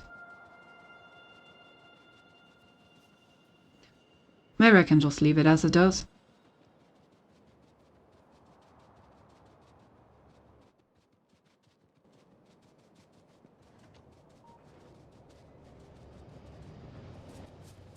Alright, I also wanted... God damn it, I forgot.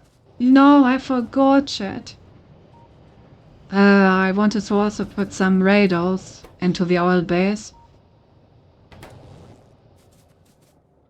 Like I said, I think we should try to have like 5 radars in every location at least. These do need like a bit of energy. But I would really like to have a good idea where the nests are before we run into them. No, I guess I'm just gonna have the train take me there again. Take me away!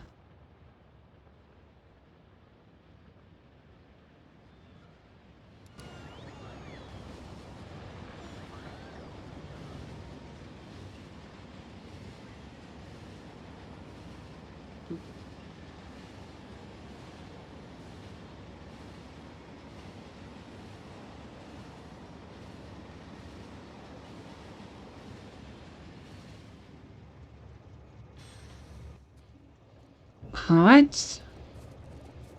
Let me put this down quickly so that I can hopefully catch the train on my way back.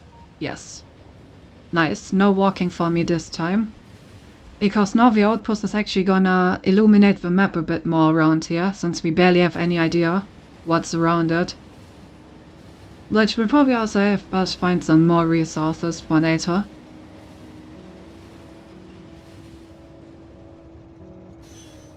And it will show us where all the enemies are. So we can nuke them once we get the nukes. Neh, neh, neh, neh. Alright. I guess that's probably pretty much it, huh? Damn, look at these. Look at what my fucking radar just scanned. That's a huge ass nest.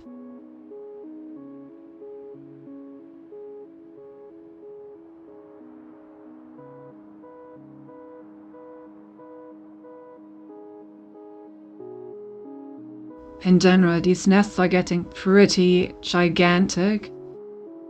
The further you go out, like look at this.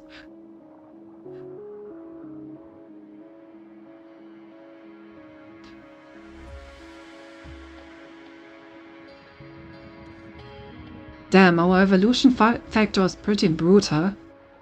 We have already reached an evolution factor of 0.83. I guess I have been killing a lot of bugs. Like, look at this. We're barely producing anything other than big biters. Like, I have like a 27% chance to make a medium biter, and a 72% chance to make a big biter. It's basically all big stuff at this point. The spitters are still a bit more diverse. Ah yes. This health 2300 plus 569% from evolution. Love to see it, love to see it.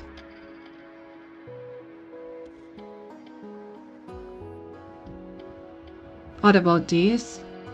Do these get stronger? I hope not. At least it doesn't say that they get anything from evolution.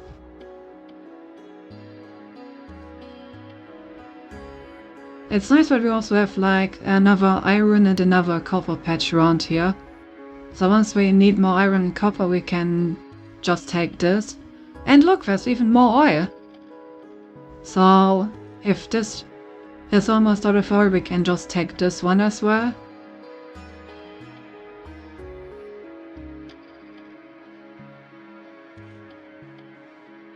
And yeah, I guess this will be our next stone patch, this will be our next coal patch. So those two still need bases. And once we have a base on this and this patch, we are applying all that we need by train. Then we will have oil, coal, stone, copper, iron and uranium, all by train. So whenever one of these patches empties out, we will just have to like move our base. We won't have to worry about anything back at home, because it's always gonna arrive at the same spot.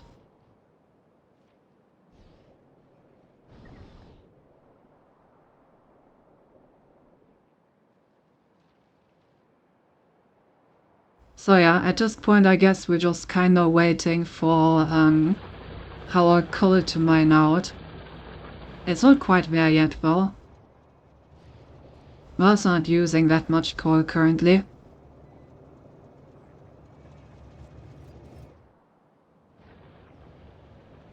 Alright, so let me quickly think about and summarize our next tasks the next time we play. Now that we have oil and have more oil processing, that part is basically done. We have our like robo part and automatic like robo production, which is good.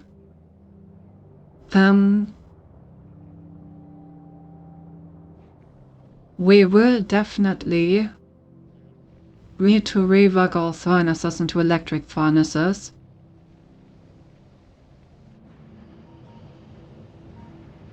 I guess that is something that we could also do before we redesign the train station.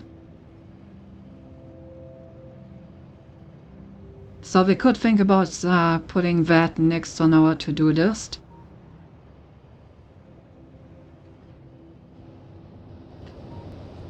Our nuclear reactor will basically produce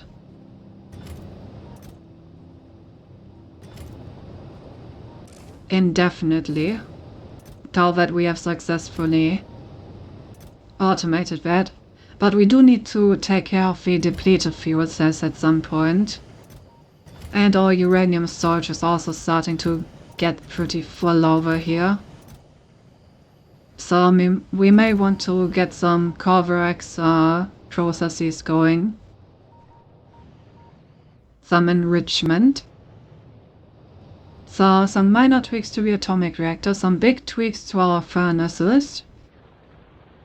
And then obviously this train system is absolute trash. We're gonna have to completely change that once the coal is gone.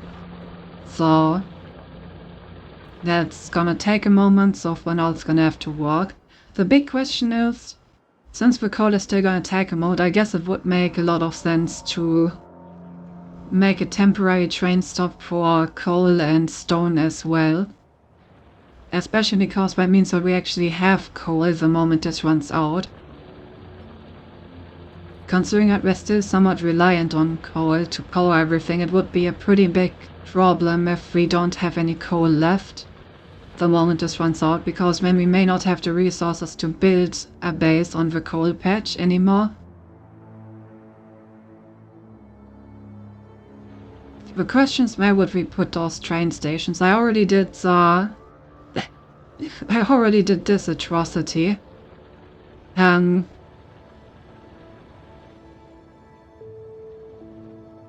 I mean, maybe we can set another one underneath it, like one here maybe, and one here or something.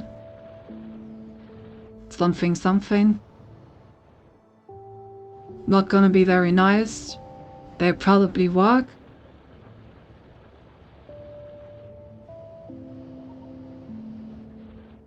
So yeah, I think the stone and the corn base are probably next on the list then.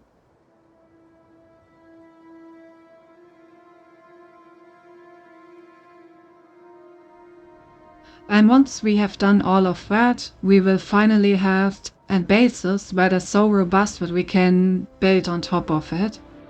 Because once we're done with all of that, we will have an input of all basic resources by train.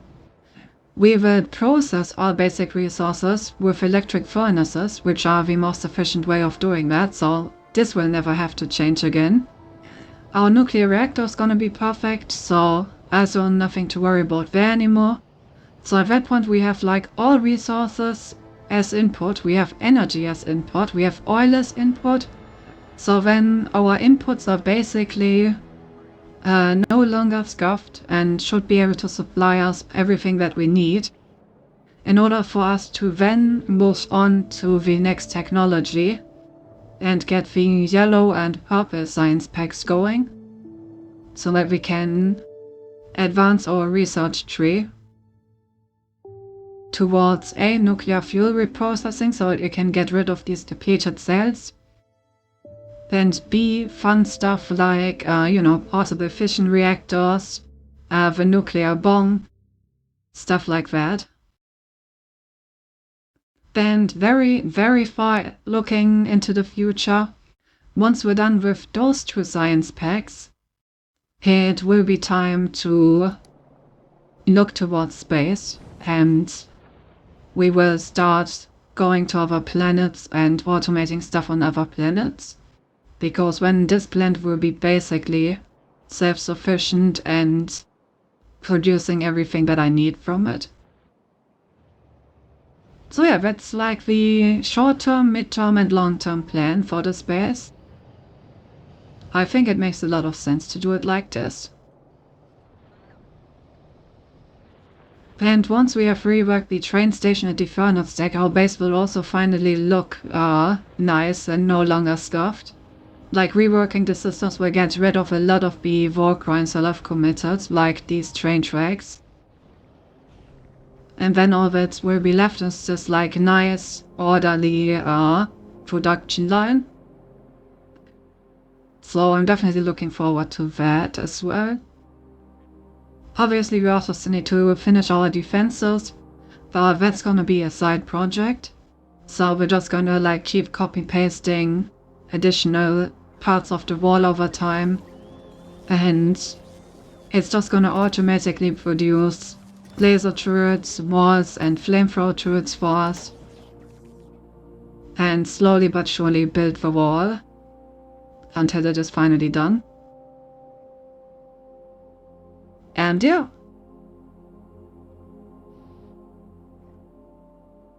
Lots of things to do, but it's all pretty doable, I would say.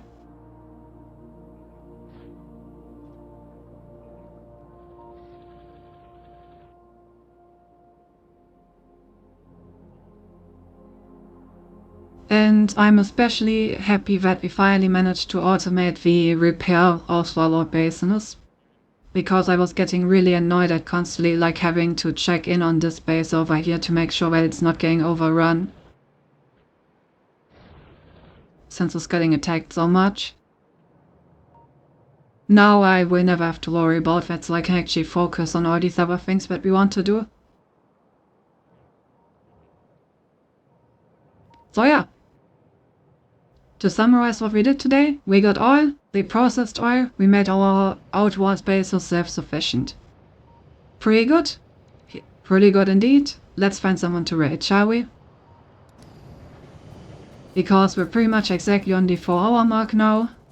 And like I said, I do have a deadline for this weekend, so sadly I do need to take care of that. It's gonna be Lily. Oh, Lily is streaming. Yeah, then we're raiding Lily, of course. Alright, let me get that started. Ba-ba-bum.